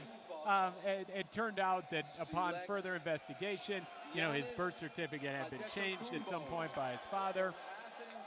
That may have thrown up some red flags because, as we know, so many of these teams draft for potential. You want to look for a young guy that you can help grow. Guy that's 19 is different than a guy that's 20. There's no doubt about it. So that might have been one of the reasons why we saw him fall down to number 14, but certainly there's no denying that this guy has a ton of talent, and at UCLA showcased some of it, but not all of it. I think you're going to see him grow in the NBA, being able to expand his game a little bit. Like you said, there have been a couple things off the court. I think the biggest thing that he showed, especially coming in and talking to us here at Target Center, is that, you know, he's meeting things head on. He's trying to do what he can, and he was certainly forthcoming in the interviews that he had here in Minneapolis. And it's fun to hear what he has to say about some of that stuff, because obviously it's something that you have to address. All right, so we've got Dave Benz and Alan Horton on stage behind us, and they brought up the fact that there is talk that Muhammad might end up joining the Minnesota Timberwolves as part of a swap for that number 9, number 14, and 21. But again, nothing official at this point. As soon as we get official word, we'll certainly bring that to you. But just funny to hear the reaction from the fans. We've been watching it on our feed here, but reaction from fans in the arena was mixed as well. Some excited, some not. So we'll have to wait to see how it goes. Fans right now chiming in later in the draft. Of course, Minnesota's got the 26th overall pick, looking for a guy like Tim Hardaway Jr., who's still on the board. Super Stats Dave, of course, bringing up a name like Glenn Rice, a guy that started out in college, moved to the D-League, and is trying to become the first D-League guy drafted in the first round of the NBA draft. And as Dave mentioned, he put together a great playoffs as he led his team to the championship. So some of those guys are still available if Minnesota decides to go that route with the number 26 pick. At number 15, the Milwaukee Bucks, they selected Yanni Antetokounmpo. So Yanni Antetokounmpo is off the board to the Milwaukee Bucks.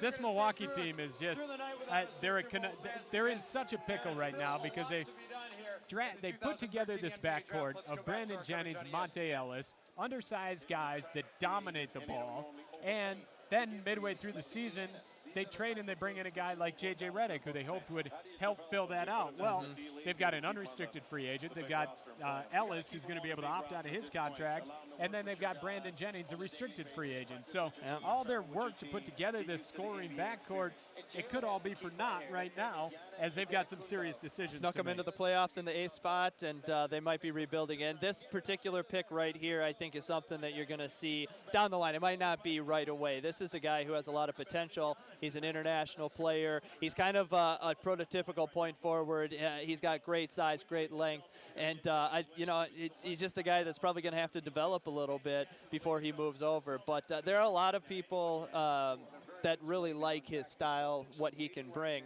But you're right. I mean, there are a lot of moving pieces in Milwaukee right now, and how is it going to play out next year? We'll wait and see. It's not exactly what they looked for out of the Monte Ellis deal a couple years ago. All right, so the Milwaukee Bucks take Yanni Antetokounmpo off with the number 15 pick. The Boston Celtics are on the clock.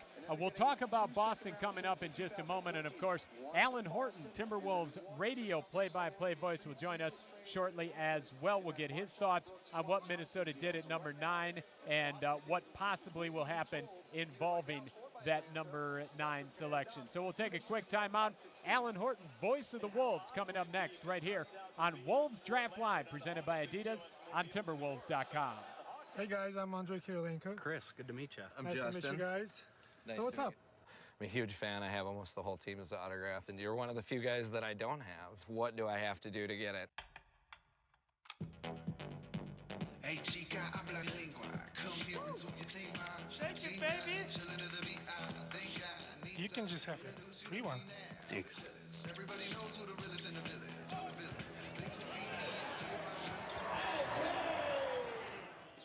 Wolves Draft Live 2013, presented by Adidas. We welcome you back to the Target Center. John Folke, Mark Remy, and pleased to welcome in right now Alan Horton, the radio voice for the Minnesota Timberwolves. Boy, what a draft we have had tonight. You just got off stage where you got booed. I got booed big time. I got absolutely killed up there. Myself and Dave Bentz, we're just trying to, we're people, we're of the people, we're for the people, and the people turned on us. Well, they didn't turn on us. They turned on the pick of Shabazz Muhammad. That went to the Utah Jazz. We should clarify that. Minnesota with the number 9 overall selection took Trey Burke.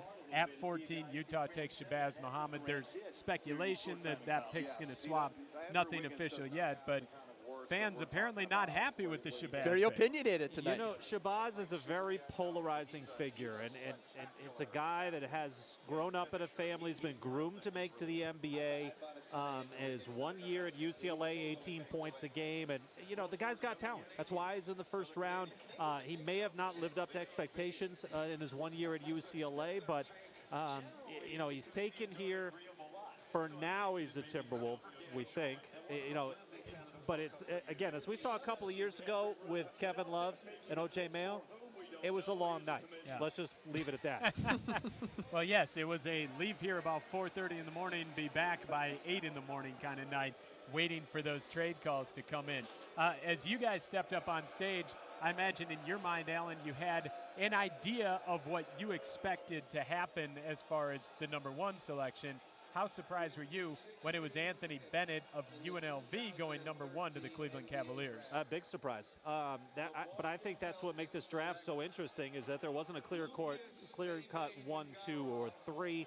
A guy like Anthony Bennett could have gone number 1, or he could have dropped all the way to 11 or 12. That wouldn't have surprised me either. So I thought that made for a great, entertaining opening 10 picks because that threw everything out of whack. How far would Noel fall? He fell pretty far, and then the trade to Philadelphia. So, you know, you had a lot of movement, a lot of interesting picks, a lot of interesting decisions to be made. I'm curious, you've been around the NBA for many years here, and you've been around a lot of drafts. For you, as far as the unpredictability of tonight, how does that compare to what you've seen before? Boy, I think it's right up there. I mean, and when we look back at this draft, I don't think you're going to find that we had 4 or 5 Hall of Famers in this class. But I think, again, what makes it so interesting is the fact that you don't know how things are going to play out. Everybody's got an idea about how, you know, their mock draft looks like this, mine looks like that, yours looks like that, and all 3 are different. So to me, that's intriguing. I like it, and I think it puts pressure on GMs and front offices to really do their homework. I mean, there's been easy decisions before at the top of a draft. Top 3 picks are pretty much, you know, the 3 of us could accurately make them if we joined together. In this year, I don't know. Well, but this year, yeah, I think it puts a premium on front offices doing their scouting, trusting what their team needs, and finding that talent because I think it's out there. You just have to find it, and I think we'll find that over time.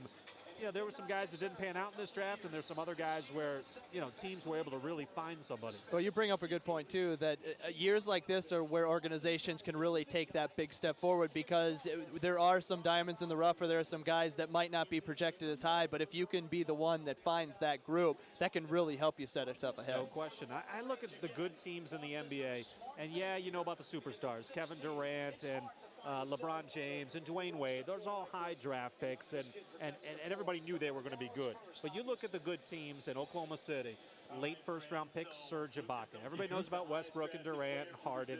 Those were all top picks. but they found Ibaka. You look at just San Antonio is the perfect example because they plucked Tony Parker from the bottom of the first round. Manu Ginobili is the best second-round pick in the history of the NBA. Even the Miami Heat, Mario Chalmers, second-round pick by Minnesota. You're welcome. Yeah, there you go. But you need to find those guys that you can plug in. Even Denver with a guy like Kenneth Faried, late first-round pick. Right. They plug him into their starting lineup. That's where I think you make a big headway against other teams is when you can find those nuggets, those guys that you didn't have to get in the top 10 to find. You plug those guys in, I think it puts you well ahead of the curve.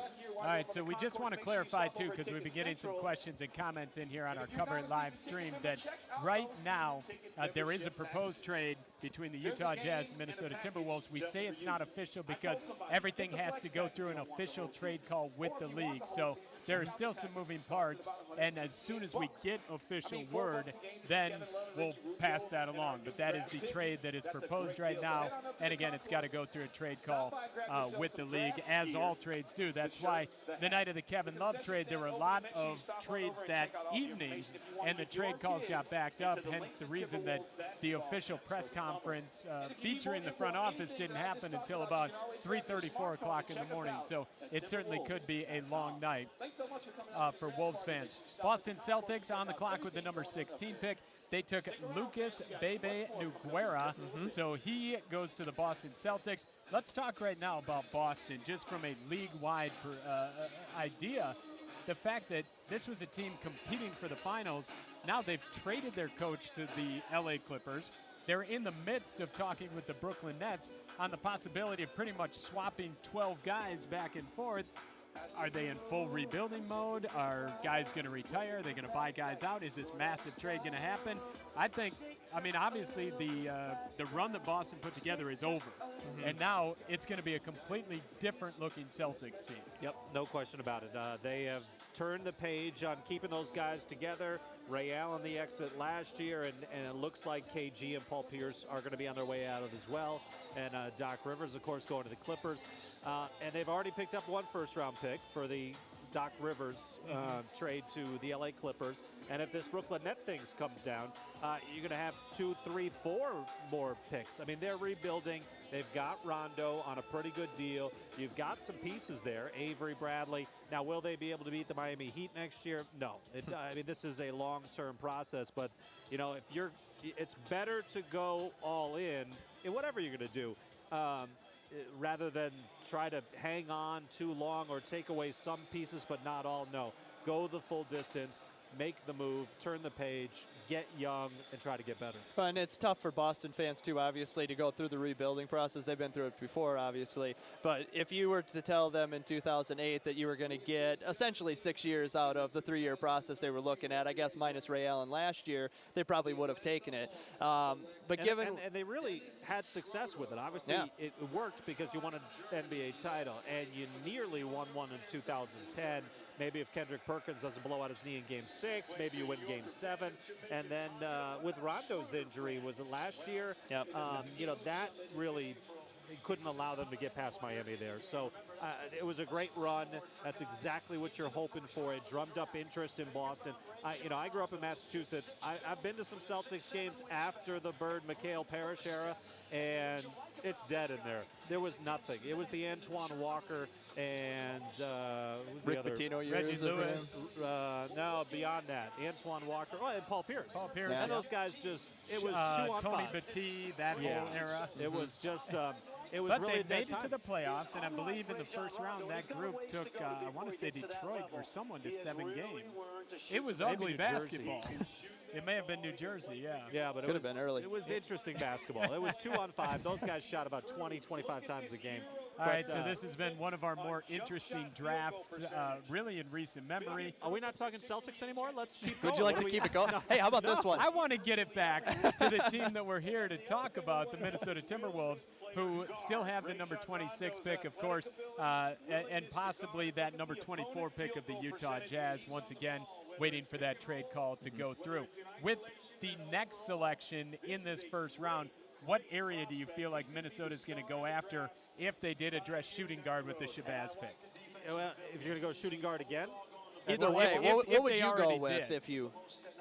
You know, that's so tough. When you get deeper in this draft, I think you go a number of different routes. You want to go the shooting guard route.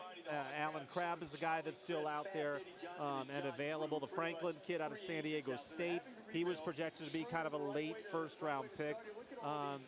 You know, and also one of the thoughts was that the Timberwolves might select someone that would stay overseas for a couple of years, and that might be a selection there at 21 or 26. It's going to be very interesting, and there's still some big guys, too. Rim protection is an area that Flip Saunders talked about. There are some of those guys available in, with whether it's 24, whether it's 26. And we're getting a lot of fans chiming in here that we've seen Tim Hardaway Jr. is a name that keeps popping up. He, of course, played with Trey Burke at Michigan. He's a guy that came in here, and I don't know about you guys, but I was impressed looking at Tim Hardaway, watching the way he could shoot the ball, his athleticism, finishing, and his workout.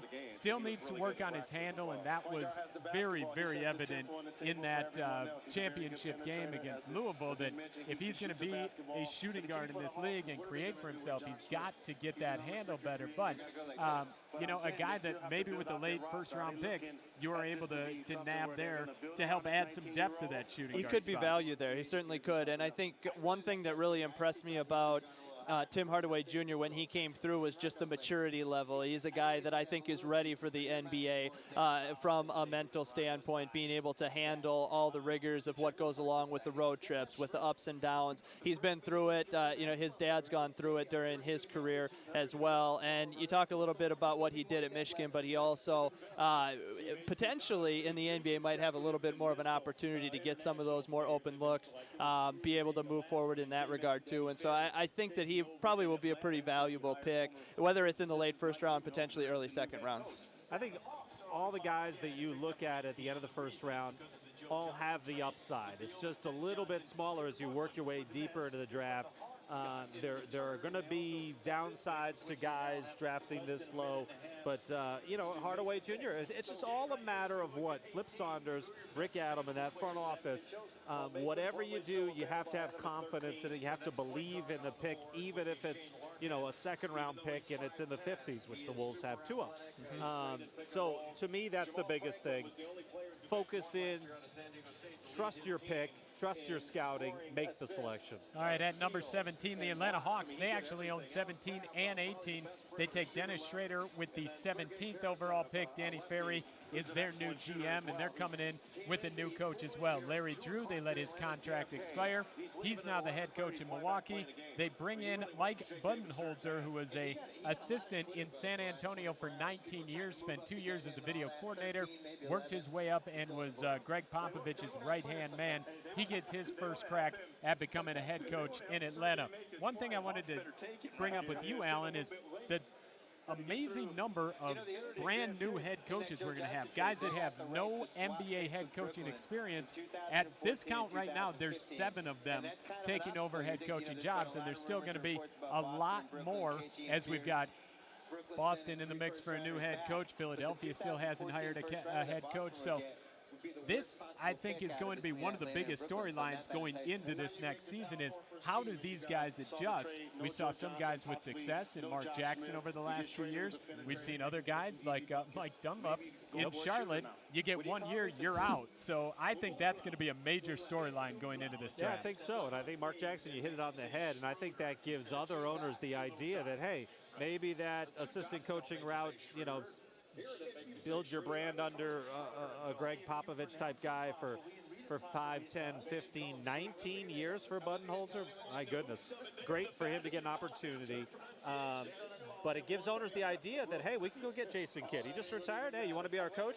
Boom, we'll just plug him in and have a lead assistant coach that's got some head coaching experience. But you know, I think the Jason Kidd thing is very interesting to me. I don't know whether or not he's going to be a good head coach. To me, that's 50-50. What I think will sink him is the fact that I don't think Brooklyn's very good. And I don't think they can sustain for the next couple of years. I think they're a team that can make no moves. I mean, they are so far over the salary cap and into the luxury tax, which we know is no big deal for their owner, but that really prevents you from filling some holes that they've got. Let's face it, they're not better than Indiana. They're not better than Miami. So to me, the Jason Kidd head coaching spot, that's really, he might be a good head coach, but I just think the roster of that Nets team is the issue, not him as the coach. It all kind of comes down to what kind of hook they're going to give him. If they're going to give him a little time to get his feet wet, he doesn't have coaching experience at this point. He got hired about 2 weeks after he retired from basketball, and so it's going to be interesting. Prokhorov has been owner for what, 1 year, and he's had 2 head coaches already. Yeah. Well, and then you look at the way that they had P.J. Carlesimo in, actually did a pretty serviceable job and got him into the first round in advance, but he was gone. Well, and not only that, but if they do make this trade with the Boston Celtics, you're talking about a whole slew of players having to come together under a brand new head coach who's never been a head coach.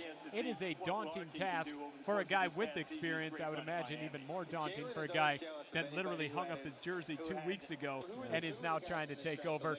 The word did come down this afternoon, though, that Lawrence Frank will be his lead assistant and associate head coach. So I'm sure Jason Kidd will be leaning on Lawrence Frank quite a bit. Let's recap things here for your Minnesota Timberwolves. They had the number 9 overall selection. They took Trey Burke, point guard out of Michigan.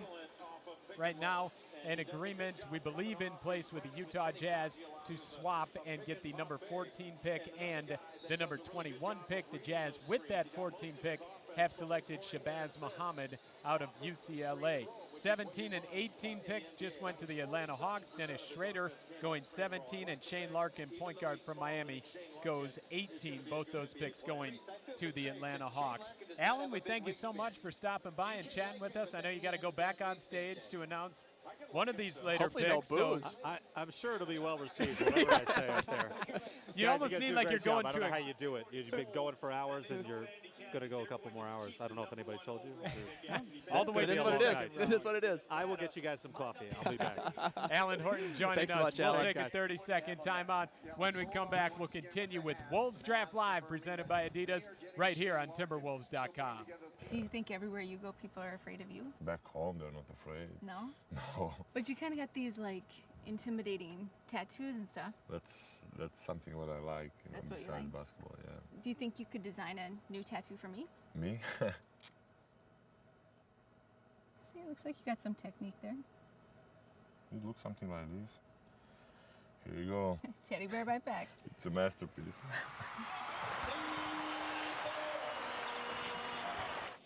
Back here at the Target Center, we want to thank once again Alan Horton joining us here on Wolves Draft Live 2013, presented by Adidas. I'm John Foky, alongside Mark Remy. It's been a wild, wild evening with surprises at number 1. A lot of trade talk surrounding the Minnesota Timberwolves, surrounding many other teams throughout the course of this draft as well. So there are a lot of things that are fluid right now.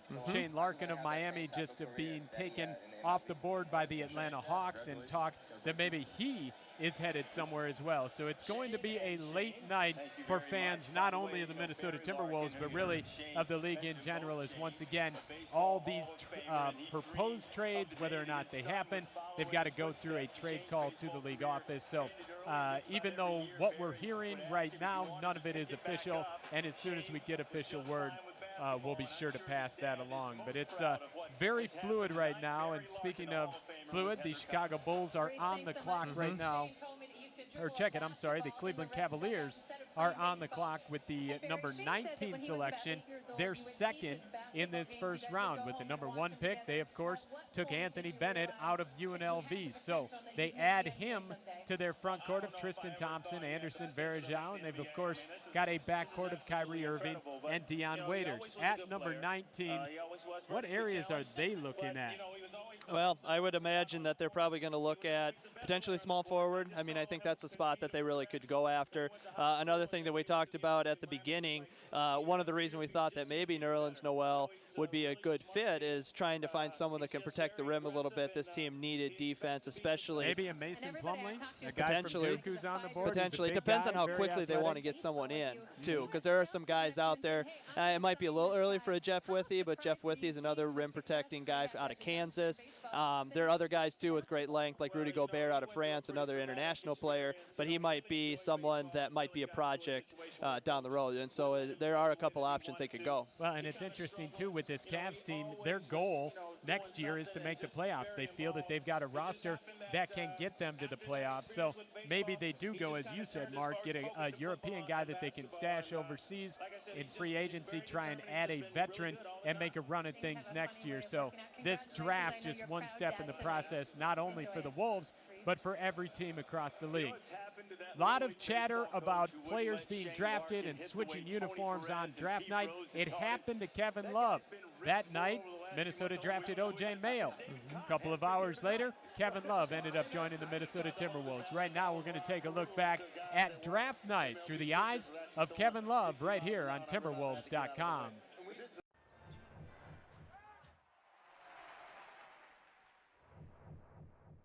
Wolves forward Kevin Love has been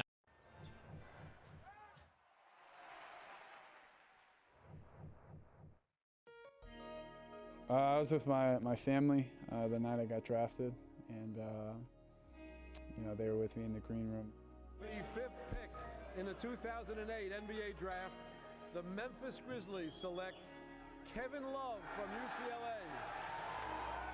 A lot of nerves. I mean, I knew I was going to be a top 7 pick. I was guaranteed at the 7 or 8 spot, and there were still nerves about where I was going to end up, and being on ESPN and going up to shake the commissioner's hand, and the interviews that came soon thereafter. So when it all was said and done, you look back and wonder why you stress so much, but you just try to enjoy it as much as you can. Process was tough. I had stopped going to school at UCLA once I had hired an agent, and from there on out it was just all lifting and cardio and a couple basketball workouts a day, just doing everything I could to prepare for the draft and for the workouts that came. Oh, it was great. I mean, it was a dream come true. I knew that that was the first step in the entire process. As far as being in the NBA was getting selected, everything happens for a reason. And I think, as I was 18, 19 years old at the time. As I've gotten older, I figured out that you just can't take stuff so seriously. And like I mentioned, everything happens for a reason. So I think I would have just calmed down and just let everything take care of itself.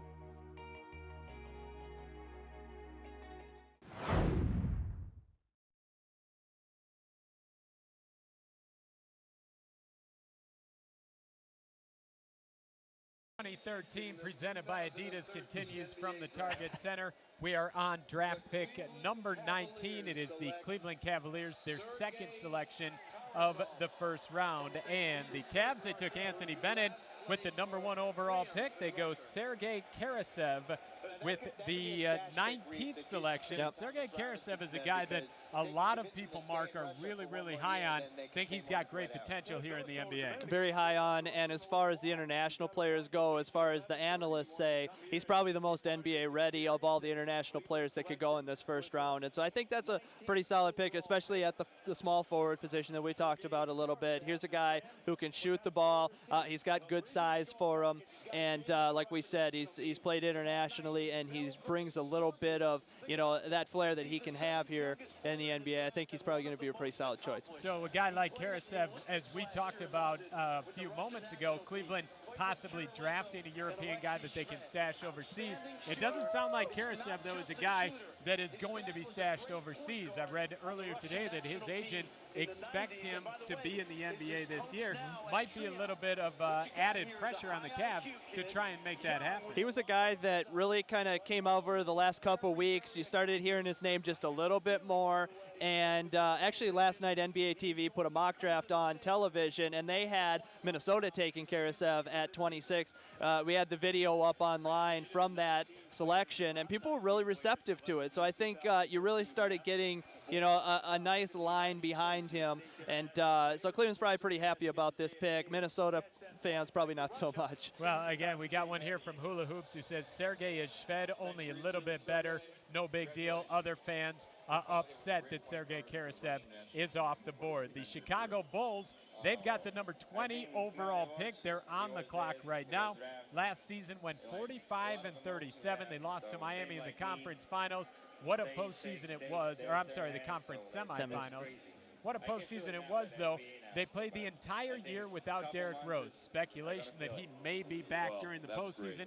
That never materialized. They took Brooklyn to 7 games. Joakim Noah carrying that team in the 6th game.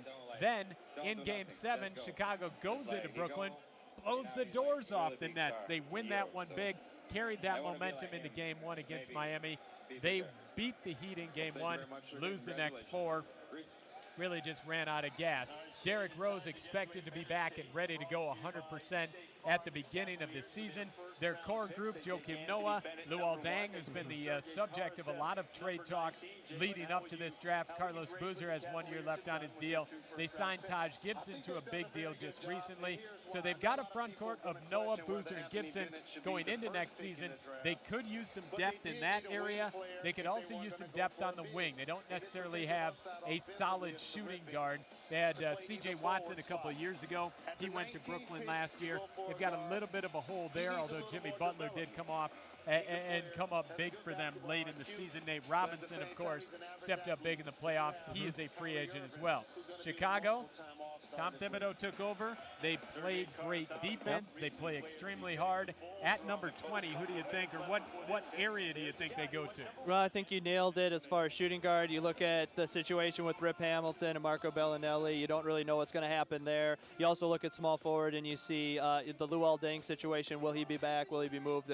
Whatever happens with him, that could depend on what they want to do. And you also talked a little bit about defensively bringing someone in that can fit Tibbs' repertoire a little bit. And so I think that really, aside from, obviously you've got, Joakim. I tend to like Boozer a little bit. There's a little bit of polarizing about him as well with Chicago fans.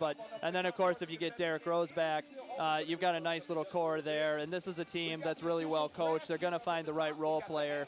We'll see. We've talked a lot about the shooting guards that are in this draft that are still out there, the Glenn Rices and the Tim Hardaway Juniors. And I'm starting to wonder if we're getting into the area where I know that I was pretty interested in Ricky Leto out of Providence College.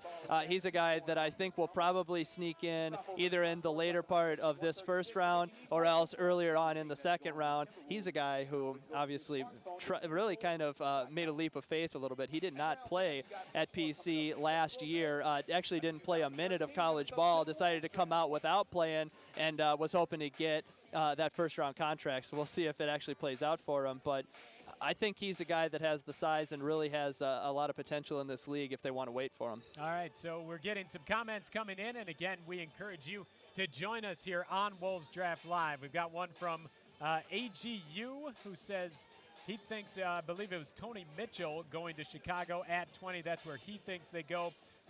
There was also talk, again, of Minnesota trying to nab a guy like, I believe it was Tim Hardaway. Mason Plumlee here, this comment coming in the other from one, Larson as well. Karasev, not our guy. Mitchell or Gorgie Jang at number 21, maybe Bullock as well.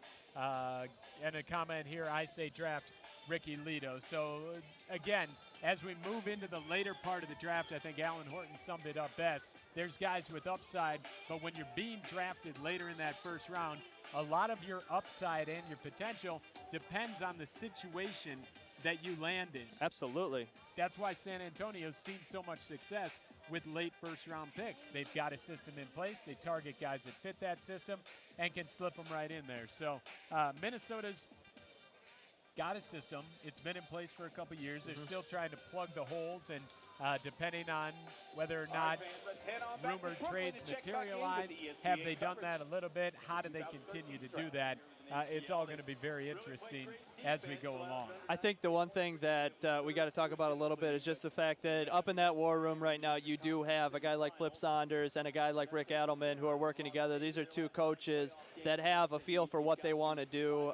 They've got 1,600 wins combined between the two of them. They know what they're looking for, and so they certainly have a direction of where they want to go. One other thing that came through the line here that I wanted to mention before we get into Chicago's pick is another guy is Tony Tony Snell that came through actually here a week or so ago. And he's a guy that really gained a lot of steam. He could come through here in later half of this first round. I also want to say, love the fact that on our stream here tonight, there is a debate whether or not a Timberwolf is a fictitious animal or a real animal. And a thank you guys who are joining us here tonight for going through and getting to the bottom of it, whether it's the Wikipedia pages, everything else, as far as figuring out and getting to the bottom of the fictitiousness of the Timberwolves. So that was very, very interesting. So why don't you give Shabazz a Brooklyn welcome? So David Stern now at the podium. He did name off, I believe, Tony Snell, He right? did. Number 20 to the Chicago Bulls. Shabazz Mohammed in Brooklyn, and they brought him up on stage, so he'll get a chance to shake hands with Commissioner Stern and get an applause from the crowd there in Brooklyn. So Tony Snell, a name that was popping up on our feed as someone who Wolves fans wanted Minnesota to draft late in the first round. He's off the board to the Chicago Bulls. What do you think? Good pick here for Chicago? He had a commanding presence when we talked with him. He seemed like a guy that was confident in himself. He's a guy that played small forward at New Mexico, but really feels like he can be a shooting guard, particularly on the defensive end at the NBA level. So that fits into that shooting guard role that we talked about. He's a guy that did gain steam quite a bit as we come down the stretch here. Someone that wasn't talked about as much earlier, but certainly has had good workouts down the line. And like I said, I think he has a lot of confidence in himself, a guy that can play on both ends of the court. And so, yeah, I mean, especially with the Bulls looking to potentially have a couple question marks at that two-guard spot, probably a nice pick for them. Great comment here from Lefty. He says, Flip's Funkadelic is strong. It's strong. Flip, of course. And the Funkadelic on Friday with Dan Barrero on KFAN. It is always good stuff, and Flip was on last, I believe last Friday, talking about the draft, and you can certainly check that out. So very, very interesting what's going to happen next, because you've got the Utah Jazz at number 21 on the clock. It's actually Utah taking the pick that they got from Golden State, coming via Brooklyn, and rumor and possibly going for Minnesota. So there's a lot going on with this number 21 overall pick. We should just throw the scripts away, shouldn't we? I mean, we don't know what's going to happen from this point forward. Well, and with number 21, if it does stay with the Utah Jazz, they took Shabazz Muhammad at 14 to shore up things along their wing. They've still got to target the point guard position, and they've got some question marks in their front court. Let's talk about Utah, because they're a team that Minnesota sees, of course, in the Northwest Division. They're a team that it is notoriously very tough to play against Utah at Energy Solutions Arena. And really, one of the biggest reasons in recent years has been because of their front court. They can hit you in so many different ways. Big Al, who had a couple of huge games against Minnesota this year. Paul Millsap, who 2 years ago had a couple of big games against Minnesota. Yep. They bring in the young guys in Favors, Cantor, and even Jeremy Evans off the bench. They have been pounding teams inside over the last couple of years. Al Jefferson, Paul Millsap, free agents. How much does Utah, in your mind, try to bring those guys back, or do you feel that they trust Cantor and Favors to carry the mantle? I think that Favors has certainly got a lot of potential. I know that. I like what Big Al brings, and I like the anchor that they have in their front court, especially with a team that made the playoffs in the A spot 2 years ago, got close last year, kind of fell off toward the end. They've got the pieces in place. This is not a team that needs to, flip the script and change roles up. I would disagree in a sense, because I look at this Utah team as a team that's good enough to get to the 7 or 8 spot, not good enough to get out of the first round. Something has to change. Is it because of that front court, or do they need to bring someone in that can lead that point guard position? They've got to find a point guard. I mean, they haven't had one, obviously, since a point guard, an all-star type point guard since Darren Williams left. They made do last year with Mo Williams. He was injured. Randy Foye and Jamal Tinsley. But I think they've got to look at that area. They've got to find a consistent wing scorer. They're using Gordon Hayward, and he's developed nicely. Alec Burks is certainly a guy that they're hoping comes along, but I feel like they've got to make a definitive move and add to their team to get them out of that first round. You know, getting to the first round is one thing, getting behind it is another thing. And whether they do that through the draft or free agency is yet to be seen. But that's the way I feel about a team like Atlanta, a team like Utah. You're good enough to get the playoffs, but not necessarily good enough to make any noise.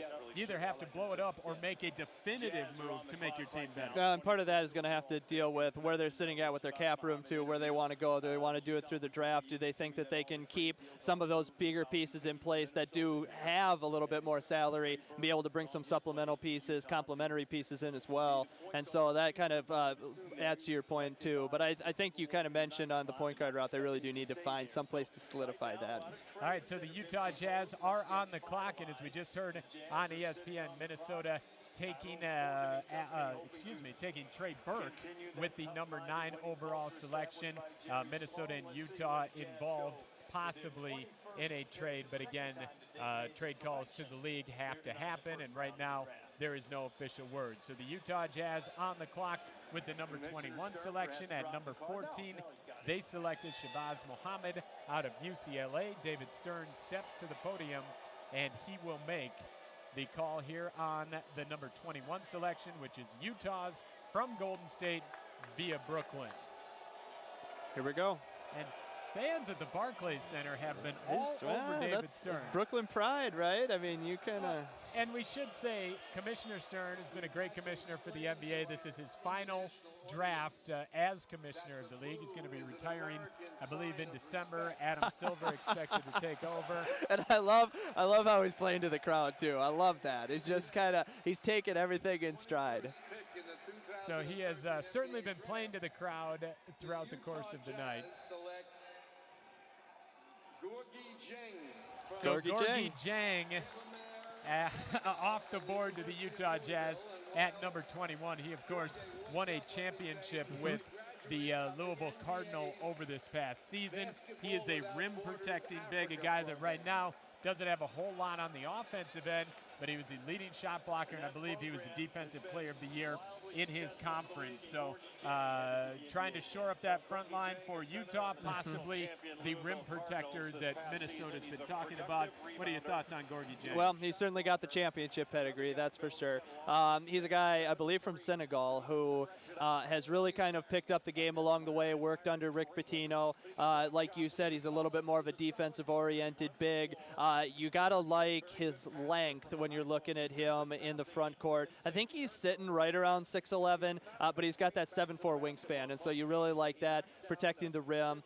He's also a guy who, for Louisville, when he did get the ball in the paint around the basket, was really efficient in being able to score. So in those opportunities, another nice pickup in that regard. So I think Gorgui Dieng is a guy that will probably continue to evolve his career a little bit as he continues to move on in the NBA, but certainly has that championship pedigree. We talk a little bit about that with a guy like Alex Burke, Trey Burke. Got the Utah on the mind here, but when you look at him, same thing. When you go deep into a postseasons and you have that pedigree, certainly helps you along the way. All right, so Gorgui Dieng off the board of the Utah Jazz with the number 21 overall selection. Still to come here on the show, we're going to try and check in with social media coordinator Alex Kozel, get some reaction from fans here as we continue towards that number 26 overall pick.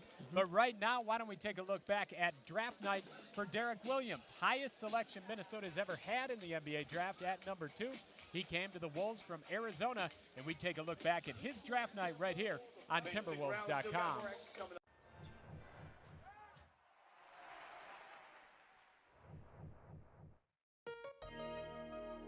Draft night, I was in New York, in the green room with my family and my friends.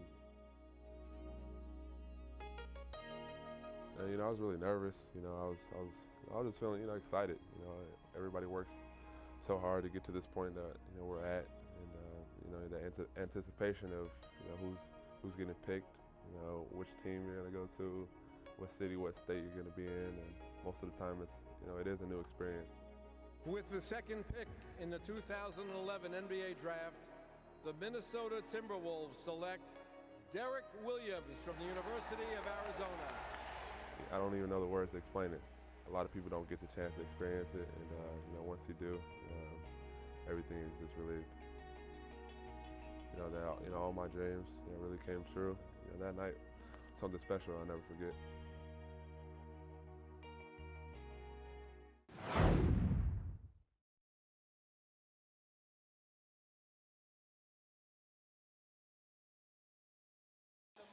Wolves Draft Live 2013 presented by Adidas continues from the Target Center. John Foky alongside Mark Remy of Timberwolves.com.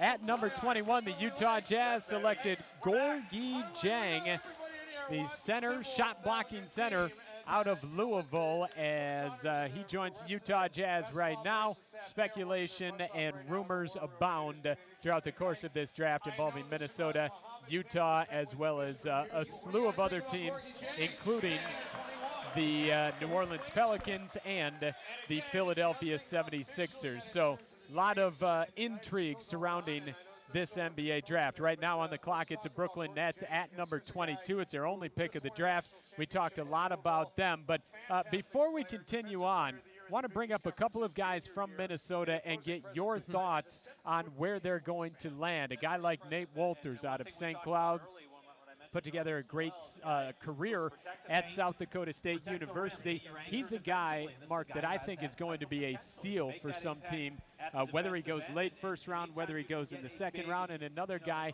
that Flip Saunders talked about in Mike Muscala, another Minnesota product in Bucknell. So we're going to talk about those two guys when we come back. But right now, we have got more reaction from what's happened throughout the first part of the draft and looking ahead to that number 26 pick. Social media coordinator Alex Kozel is standing by with more. Alex? Different situations, different games call for different types. Still a great crowd here at Target Center. A lot of fans chiming in online as well. We've got some mixed emotions and some optimism. I tweeted and I asked fans, what are you most excited for and looking forward to this upcoming season? And this tweet comes from Elliot Jackson. He says, our championship parade. I like that optimism. Right now I'm on the main floor of Target Center. I'm joined by Wolves fan Dean. We're about to make our 26th pick here. Who would you be most excited to see the Wolves pick and why? I think the Wolves should probably take that Tim Hardaway Jr. For one, I'd like to watch back when his father played. Father's a pretty good player. Two, I think they should take him as a guard, take him, develop him a little bit, take a chance on him, develop him, bring him in later on, to back up Rubio. He can hit the three ball, needs some work on his defense, but I think he'd be a good sound pick there at the 26th pick. And what are you most looking forward to this upcoming season? I'm looking forward to this Shabazz guy that we drafted. I think he's a very good player. He needs some work. We got 4 months here. Get him in the gym. Get him in the Rick Adelman system. Get him moving. He's 6'6" tall. Would match up probably very good with Kobe Bryant. Again, like you heard on the interviews upstairs, he's looking forward to playing with Rubio. I think Rubio gets the ball to him. He can shoot it. Takes pressure off of Nikola and Kevin Love.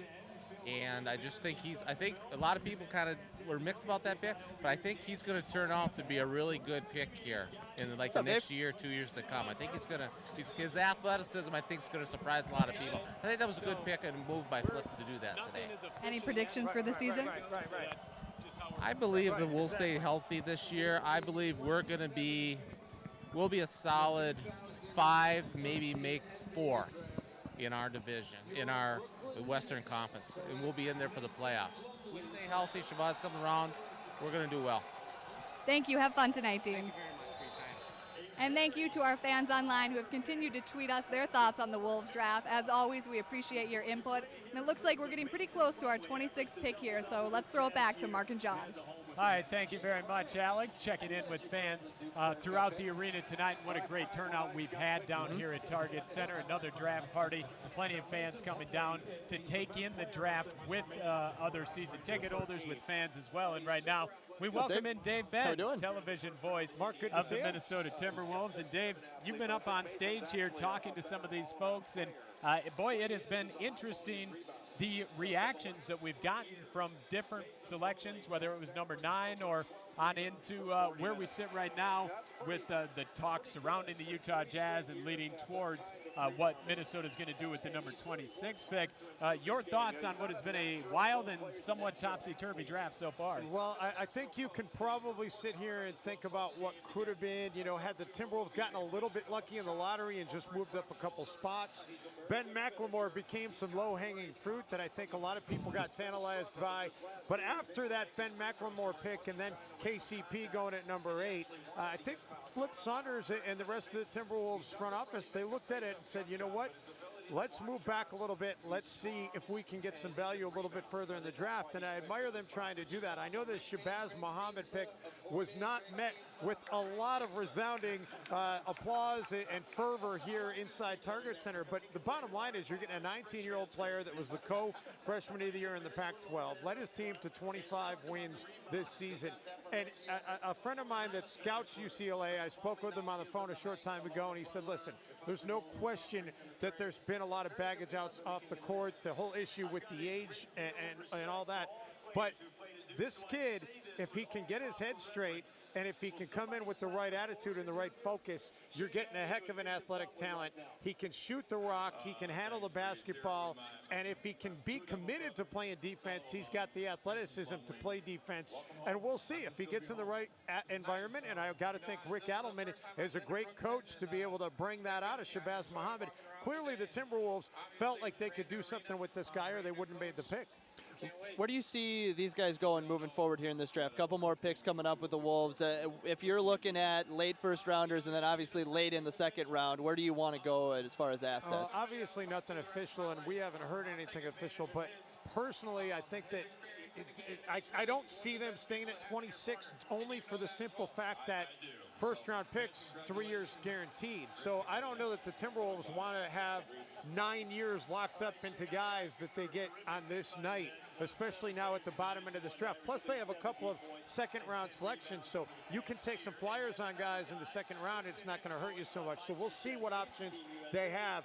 I do want to address that Gorgui Dieng pick, though, because, guys, I really like this pick a lot. I mean, Nikola Pekovic, clearly he needs to be back here this year in Minnesota. If everything goes wrong, I'm not saying Gorgui Dieng's going to be able to step in and replace him right away, but he's a guy that a couple years down the road could be a high-caliber NBA center, especially defensively.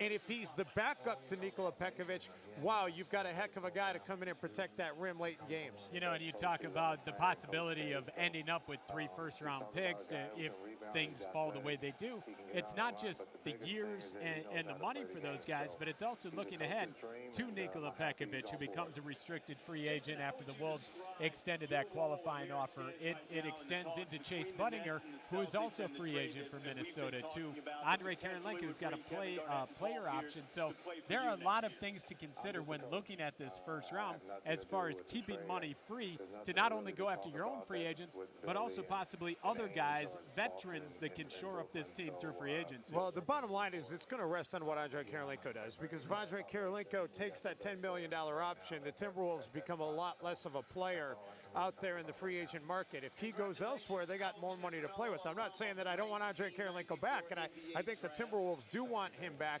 but they will have some options if he decides to go elsewhere. So we'll see what happens. Again, we'll see what happens with this 26th pick. There's a lot of talk that they were trying to shop that around to get a more veteran guy. We'll see whether or not they can make that happen still tonight. So much going on tonight. It's unbelievable for you. I mean, there have been picks that we didn't see coming, guys moving up, guys moving back. What was the biggest shock for you in this first round? It had to be Anthony Bennett at number 1. Yeah, I saw some mock drafts that had him number 1, but everything I read was people were a little bit shying away from him because of the weight that he had put on. And honestly, I thought if you're going to take that position, I told you this earlier today, John, I thought Otto Porter Jr. was the most NBA-ready player in this draft. And I thought, if you're going to take that position, why aren't you taking Otto Porter Jr.?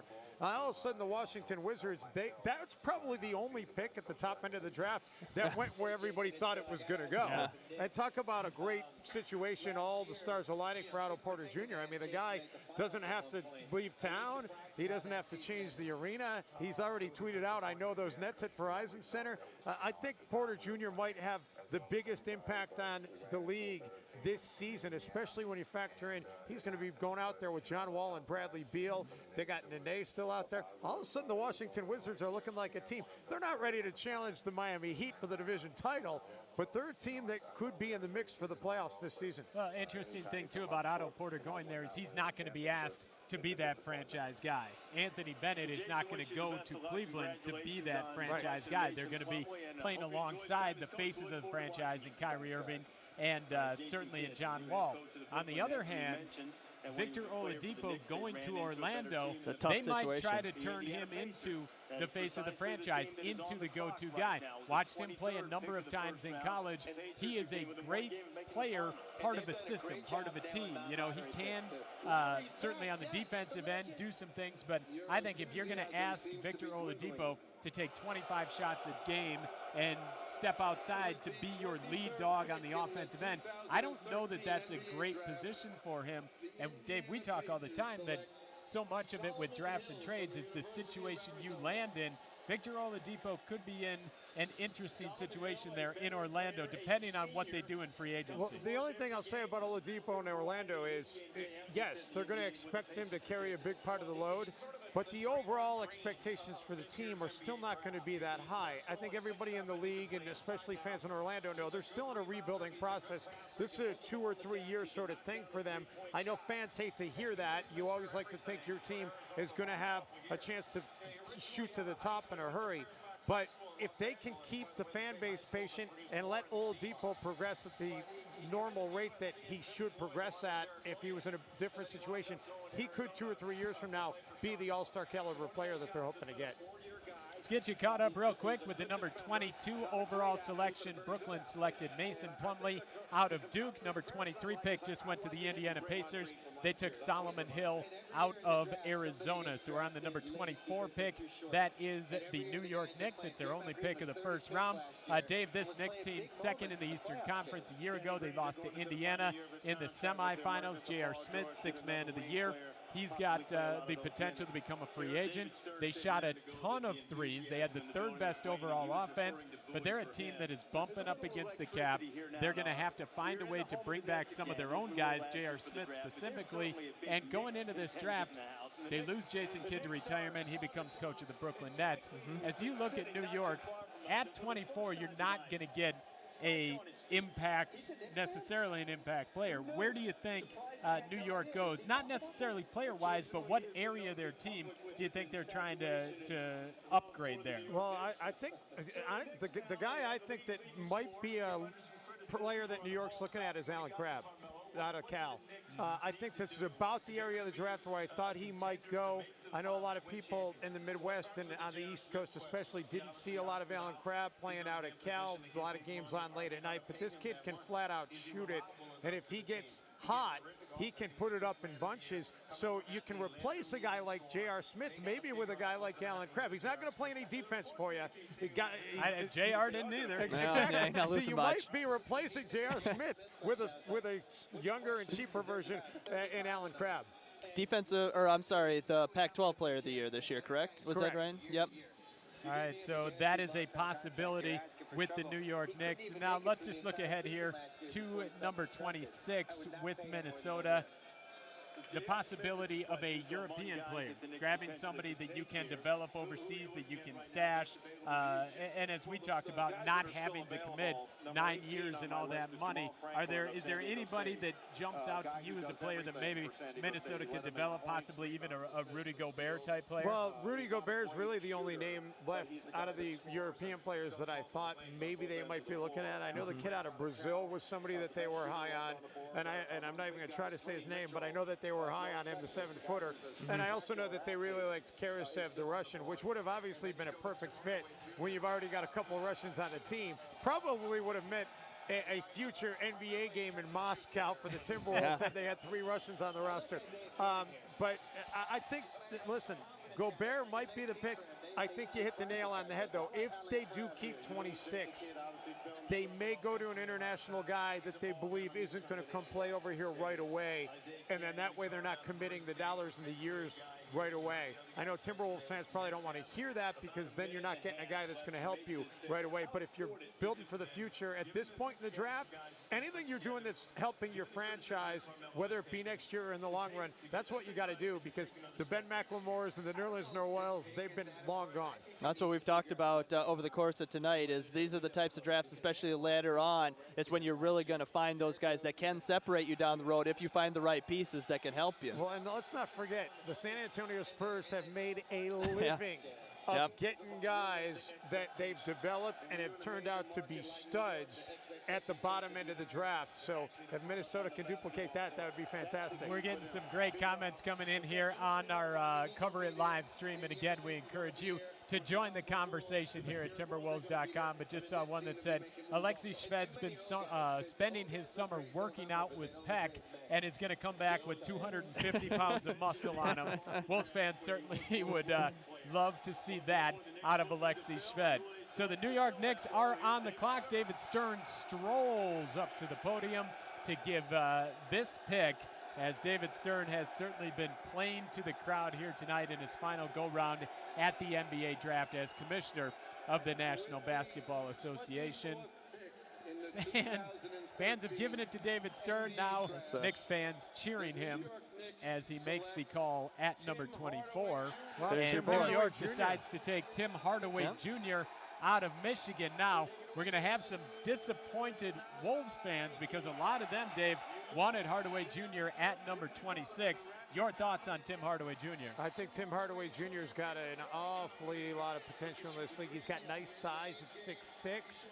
And clearly the guy's been around the NBA his entire career, was a big part of Michigan getting to the national championship game. You got to like the pedigree of this guy. And I had a chance to get to know his father, Tim Hardaway, a little bit in my time in Miami covering Tim Hardaway while he played with the Heat. Great guy, great human being. And I haven't met his son, but I'm guessing if the apple doesn't fall far from the tree, he's going to be an awfully good player for the New York Knicks. Now, we talked about that, too, about how he just has the maturity, and you can kind of see that in him already. He's been around the game, like you said, and I think that probably factors into it as well. But certainly I like the pick, even if it's just for the fact that I think that mentally he's ready for the NBA level. It's going to be very interesting, as we talked about earlier, Mark, impressed with the physical tools, the shooting touch of Hardaway. I still think he's got to work on that handle. I mean, that is, his dad had the killer crossover. Unfortunately, that may have skipped a generation, because that was one thing that stood out in watching him at Michigan this year, is that's an area that he's got to improve on. So New York takes Tim Hardaway Jr. out of Michigan with the number 24 overall pick. Minnesota right now still has that number 26 pick. The LA Clippers on the clock with the number 25 pick. We're going to take a quick timeout. Dave, thanks so much for stopping by. Great stopping by. Really appreciate it. And Dave, of course, has got to head up stage to once again relay the pick to the fans here at Target Center. So, Dave, enjoy making that announcement. Night, huh? we heard you guys got booed, not you specifically or Alan specifically, but the pick announcement. Hey, once again, I'll leave in parting just saying, hey, you know what? Shabazz Muhammad, the guy he's got a clean slate here in Minnesota, and Timberwolves fans deserve to give him a clean slate. Let's see what he does here, and not let whatever the baggage might have been in LA come with them. Let's give the guy a fair shake, or it's not going to be an opportunity that he's going to come into a situation and be able to thrive in right away. And again, we wait for the official word on any possible swaps involving the Minnesota Timberwolves. Dave Benz, television play-by-play voice for the Minnesota Timberwolves, joining us. We'll take a timeout. The number 25 pick, the LA Clippers on the clock. We'll have it for you next right here on Timberwolves.com. I saw the other day on Twitter that you like to get pedicures. When my feet are as important as they are, I got to take care of them. They're the only thing that are getting me up and down this floor. I think we need to talk Chris into getting one, because I've been trying for years. You ever had one? I've never done it, and I don't think I'm going to do it. I don't want anybody touching my feet. I think if Greg can do it, you can do it. So what do you think? Awesome. Back here at Wolves Draft Live 2013, presented by Adidas. John Foky, Mark Remy as the number 25 overall selection. is on the clock. That one going to the LA Clippers. And the Clippers, of course, making some noise this week. In fact, they've made noise for the last 2 weeks. They fired their head coach, Vinny Del Negro, at the end of the season. There was talk about 2 weeks ago, it started percolating that they were going to try and make a trade for Doc Rivers, Kevin Garnett, and Paul Pierce. Then last week it came down to Doc Rivers and Kevin Garnett. Then they were going to do them in separate deals, but it was all for the same thing. The NBA said no. Finally, this week they took care of it. Doc Rivers traded from Boston to the LA Clippers for a future first-round pick. Doc signs a 3-year, $21 million contract. The league says that's it. LA Clippers, Boston Celtics, you're done. You can't trade any players for a year because they're worried about a Garnett, a Pierce deal that would be shady, and they want to put the kibosh on that. So Doc Rivers takes over as head coach of the LA Clippers. He's also got to say in personnel matters, as I believe he is the president of basketball operations as well. So the Clippers on the clock right now. 56-26 a year ago. They lost to Memphis in the first round of the playoffs. They had one of the league's best benches a year ago. They've got, obviously, Chris Paul, a question mark, being a free agent, but everyone believes with the signing of Doc Rivers, he's back. What do you think about this Clippers franchise, and what do they attempt to do here at number 25? Well, I mean, you look at Chris Paul, excellent piece at point guard. Obviously, Blake Griffin, DeAndre Jordan in your front court, and then you like to have guys like Jamal Crawford that are able to hit those shots for you as well. Caron Butler there at the 3. I guess for me, I mean, it's just it kind of goes par with everything else tonight. We'll just have to see what position they want to attempt. Because to be honest with you, right now they're basically looking for some rotational supplemental pieces that can help them along the way. See, I think they've got to look for backup centers. I think they've got DeAndre Jordan, but outside of that, you're talking about bringing in guys like Ryan Hollins. They've got to find a way to shore up that position. They're also in talks with the Orlando Magic about the possibility of trading Eric Bledsoe in a deal that would be headlined by Bledsoe and Aaron Aflalo. So if that happens, then you've got to find some depth behind Chris Paul. Maybe there's a point guard there, whether it's Ricky Lito, some of the other guys that we've talked about. I believe Alan Crabb is still on the board as well out of California. So maybe that's a route they go. But I think those are their two biggest needs right now. Depth at the center position as well as depth at the point guard spot if they're really in talks to send Bledsoe to Orlando. So Reggie Bullock is taken by the LA Clippers. Shooting guard, small forward, guy from North Carolina that certainly can shoot the ball. We actually saw him come through as well just recently. I think he was here last week, John, if I remember correctly. So a guy that, I guess in the grand scheme of what the Clippers are looking for, a guy that can put the ball up, certainly had a wonderful career at UNC from the three-point line. All right, so again, as you look at this LA Clippers team, their core group, they've got Blake Griffin, they've got Jamal Crawford, Eric Bledsoe, Caron Butler, DeAndre Jordan, Willie Green. So they're going to try to shore up that shooting guard spot as Chauncey Billups is a free agent, Matt Barnes, Lamar Odom, Ryan Hollins, and Roni Turioff as well. And certainly looking for Reggie Bullock to provide some perimeter defense with that number 25 overall selection. So now we come to the number 26 overall pick. Minnesota Timberwolves on the clock at number 9. They took Trey Burke from Michigan. Again, there's the possibility of a deal involving the Utah Jazz for the 14 and 21 pick, Shabazz Muhammad and Gorgui Dieng. Waiting for official word on that. Minnesota at this point does still own the 26th pick. There are some bigs on the board. We talked about Gobert. We talked about possibly, Alan Crabb, some of these other guys. At 26, not necessarily getting an impact player, maybe taking this pick to move it somewhere else. A lot of things in the air right now for the Wolves. A lot of things in the air right now. If you're looking at, as we sit, without any trades being made, anything that has happened over the course of the night, right now I would probably look at somebody like maybe a Rudy Gobert. This guy intrigues me a little bit. He came through. The Wolves do know him. Flip did say that he's more of a guy that might be a project, someone that's not going to be ready for a couple years, but he certainly has all the tools. He can run the floor very well. He also can basically dunk the ball without even jumping. So I mean, he's got that, like, he's got an unbelievable over 7'8" wingspan, and so physically the physical tools are there.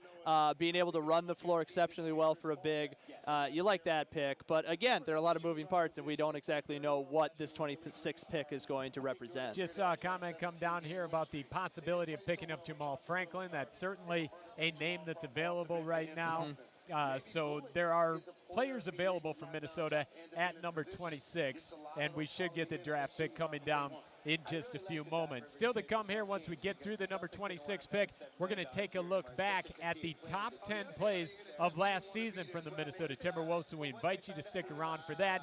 And, of course, as the night continues, we encourage you to stay here on Timberwolves.com, as we'll have post-draft reaction from President of Basketball Operations Flip Saunders, and we will have the press conference as well to go through what has been a wild night and a wild NBA draft, which all started with the number 1 overall selection, Anthony Bennett out of UNLV, going to the Cleveland Cavaliers. Things got interesting after that, and a lot of trade rumors involving many different teams and players, really starting with number 6 in the New Orleans Hornets and continuing all the way down here to number 26. John, I'm looking at the draft here, how it's gone down. I'm thinking back to all the different mock drafts that were on the internet leading up to this draft, and we've talked so much over the last couple weeks about looking over what people think were going to happen and then putting them side by side and seeing how much diversity it is and where they think the picks were going to go. If you put this particular one, the actual draft, in with the slew of other ones that we looked at, 9 or 10 other mock drafts, you put them together, you shuffle them up and said, which one's the real one? Would you be even able to pick this one out as being the correct one? And I think that goes back to really what we talked about, that Anthony Bennett flew up the draft boards and was the biggest surprise, I think, with word just leaking out last night and early this morning that he was even a possibility for Cleveland, because before that, all the talk had been about Alex Len and Nerlens Noel, and of course both those guys slipped, with Len going to the Phoenix Suns at number 5 and Noel going to the New Orleans Pelicans at number 6, and then possibly being moved to Philadelphia in the draft right there. So David Stern steps to the podium, 26th overall selection by your Minnesota Timberwolves. We have a trade to announce, according to Commissioner Stern. The Boston Celtics trade the rights to Lucas Bebe Nugeru, the 16th pick, and 2 future second-round picks to the Dallas Mavericks for the rights to Kelly Olynyk, the 13th pick. All right, so the trade right now is Boston sending Lucas Nogueira to the Dallas Mavericks for Kelly Olynyk of Gonzaga, and a couple of other future picks involved in that one as well. So Dallas gets Nogueira, and Kelly Olynyk goes to the Boston Celtics. A lot of mock drafts had Olynyk going to the Boston Celtics. At number 26, Andre Robertson going to the Minnesota Timberwolves. Tell me about him. You tell me. This guy is actually not a guy that I know a whole lot about, to be honest with you. So I'm curious to see, what we can find out about Robertson, a guy out of Colorado. And he's a forward, 6'7", 206 forward. He's a Buffalo. And rumor has it that his rights have been shipped off to the Golden State Warriors. But again, until we get the official word from the trade call with the league, we'll have to wait for that. So Minnesota's picks are in the books. It was a very good season for Minnesota outside of all the injuries, but they did put together 31 wins, the most in a non-Kevin Garnett year. For the top 10 plays, let's take a look at them right now, right here on Timberwolves.com.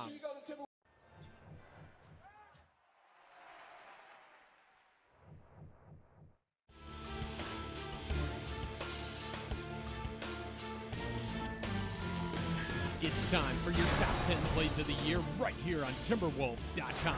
We start November 27th as Kevin Love beats the buzzer with a circus shot in Sacramento. Love able to control, throws up a desperation shot. It hits the rim, goes off the window, and through for two. How about that at the shot clock buzzer? Up by 6 with 22 seconds left. At number 9, the 10-day duo of Chris Johnson and Mikhail Jelabal take over the fourth quarter January 19th against the Rockets, helping the Wolves end a 5-game skid. Off to Luke Ridnour. Here come the Wolves. And a lob to the rim. Chris Johnson with a catch and the right-hand slammer! Oh, welcome to the Wolves, Chris Johnson! He's got himself 8, and the Wolves are up 7 with 9:45 to go. As Rubio crosses over up top. Rubio, no look in the corner. Jelabal is going to try a deep two. He knocks it home. Mikhail Jelabal, wee-wee!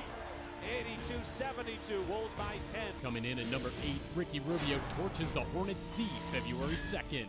Rubio comes up with it, goes around his back, keeps it himself. Now off to Pekovic, the lay-in, good. Oh, Dios mio, Ricky.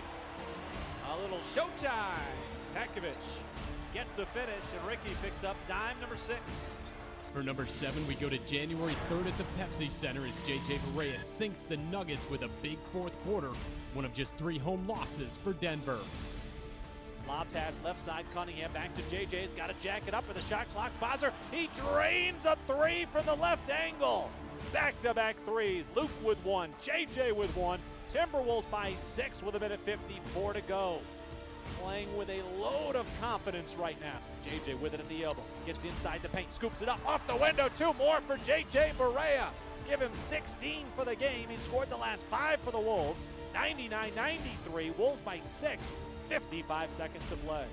December 15th saw the return of Ricky Rubio to the Wolves lineup, and he found Peck late in the game, helping force overtime against the Mavs. Ricky to his right, around a Pekovic screen. Ricky zips it inside, Pekovic, the lay-in, good! Oh my goodness! Oh Dios mio, Ricky! His 9th assist of the night is the biggest of the night. It sets up Pekovic inside to lay it in and tie the game at 102. 49.6 seconds left to play.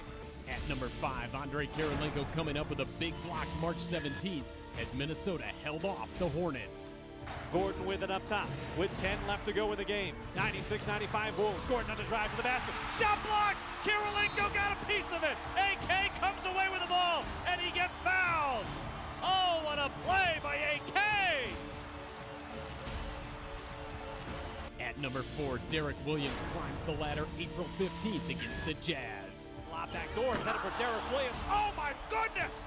He just rose up over Favors, took it high out of the air, and jammed it through with the right hand. Oh, that was something special from Derek Williams. 7-0 Timberwolves run. Let's see if that sparks them. The number 3 play of the season, Ricky Rubio's double around the back, part of his first career triple-double as the Wolves beat the Spurs March 12th. 19, 12, and 12. Wow, around his back once, twice to the rim, lays it in. Oh, there's the exclamation point, baby! Oh, Dios mio, Ricky, what a night! 21 points, 12 rebounds, 12 assists. His first career triple-double, the first for the Timberwolves since J.J. Barea did it late last season at Oklahoma City. At number 2, Andre Kirilenko to Chase Budinger November 9th as Minnesota knocks off the Pacers. 3.8 left to play, bounce pass, Kirilenko. AK underneath, Budinger wide open, the lay-in good with 0.8 seconds left. Indiana without a timeout. George, three-quarter court shot at the buzzer, not even close, it's over. Wolves win, Wolves win. And the top play of the season, Wolves head coach Rick Adelman picking up his 1,000th career victory as Minnesota beat Detroit 107-101 April 6th at Target Center. Here comes Rick Adelman's wife, Mary Kay, down the aisle here.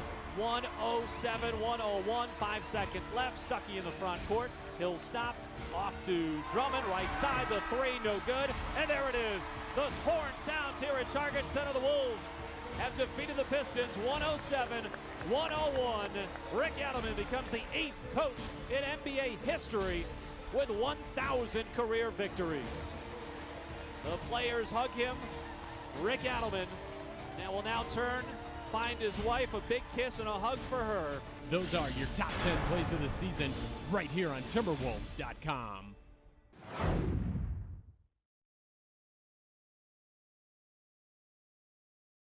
All right, so those are your top 10 plays of this past season. Hoping to see 10 more coming up this year, possibly involving some of the folks selected in this year's draft. To recap things real quick for you, Anthony Bennett goes number 1 overall to the Cleveland Cavaliers. Minnesota at number 9 selects Trey Burke. Possibility of a trade involving the Utah Jazz for that number 14 and number 21 pick. Number 14 was Shabazz Muhammad out of UCLA. 21 was Gorgie Jang from Louisville. At number 26, Minnesota selects Andre Robertson from Colorado. And again, talk that pick is on the move as well. We invite you to stay tuned to Timberwolves.com to get all the information as trade calls are made to the league, and Flip Saunders and the front office will put together a press conference coming up to go through the draft, and we'll stream that live here on Timberwolves.com as the night continues. Wolves do own 2 picks in the second round as well, and second round getting underway very shortly. First off, we want to thank everybody who joined us here, not only down here at Target Center, Mark, we had a great crowd down here, but joined us on the live stream as well. It was a lot of fun being able to interact with you guys, get your opinions. Sky was falling for a lot of people on our stream, so hopefully Flip Saunders and the front office will address your concerns coming up as they recap the draft a little bit later here. You know, but that's good. I mean, there's a lot of emotion invested in nights like this where you know that the future is coming, the future is bright. When you put the right pieces in place, just a matter of finding how they fit together. So we're going to find out a lot about these guys, these moves, these deals, what trade assets you may or may not have moving down the road. But you got to love the enthusiasm and the energy. Oh, the passion of Timberwolves fans is outstanding. So again, we want to thank each and every one of you for joining us on the stream here tonight. Big thanks to Noah, Grant, Joe, Cal, Julia, Josh. Crystal Klein is our executive producer. Dan Larkin helping pull this whole thing off. Bob Stanky, Sam Flood, Alex Kozel, our social media coordinator. Everybody who had a hand in tonight's broadcast, we appreciate everything that you did. It is a massive production, and we're able to pull it off once again here tonight. So we appreciate all the work that you guys have done. And, of course, thank you to the Minnesota Timberwolves for putting together a draft party like this so that we could put on a show like this and bring it to you and allow you to voice your thoughts and opinions. Mark, I want to thank you so much for what you do on Timberwolves.com as far as keeping fans up to date as these prospects come through with the one-on-ones. It's a very unique way for fans to follow this draft process, and for your insight here tonight, it's much appreciated. No, absolutely, and thank you for all that you do. You help out so much on Timberwolves.com throughout the year. You do such great work on the Wolves Radio Network, so I really appreciate everything you do, and wonderful job tonight.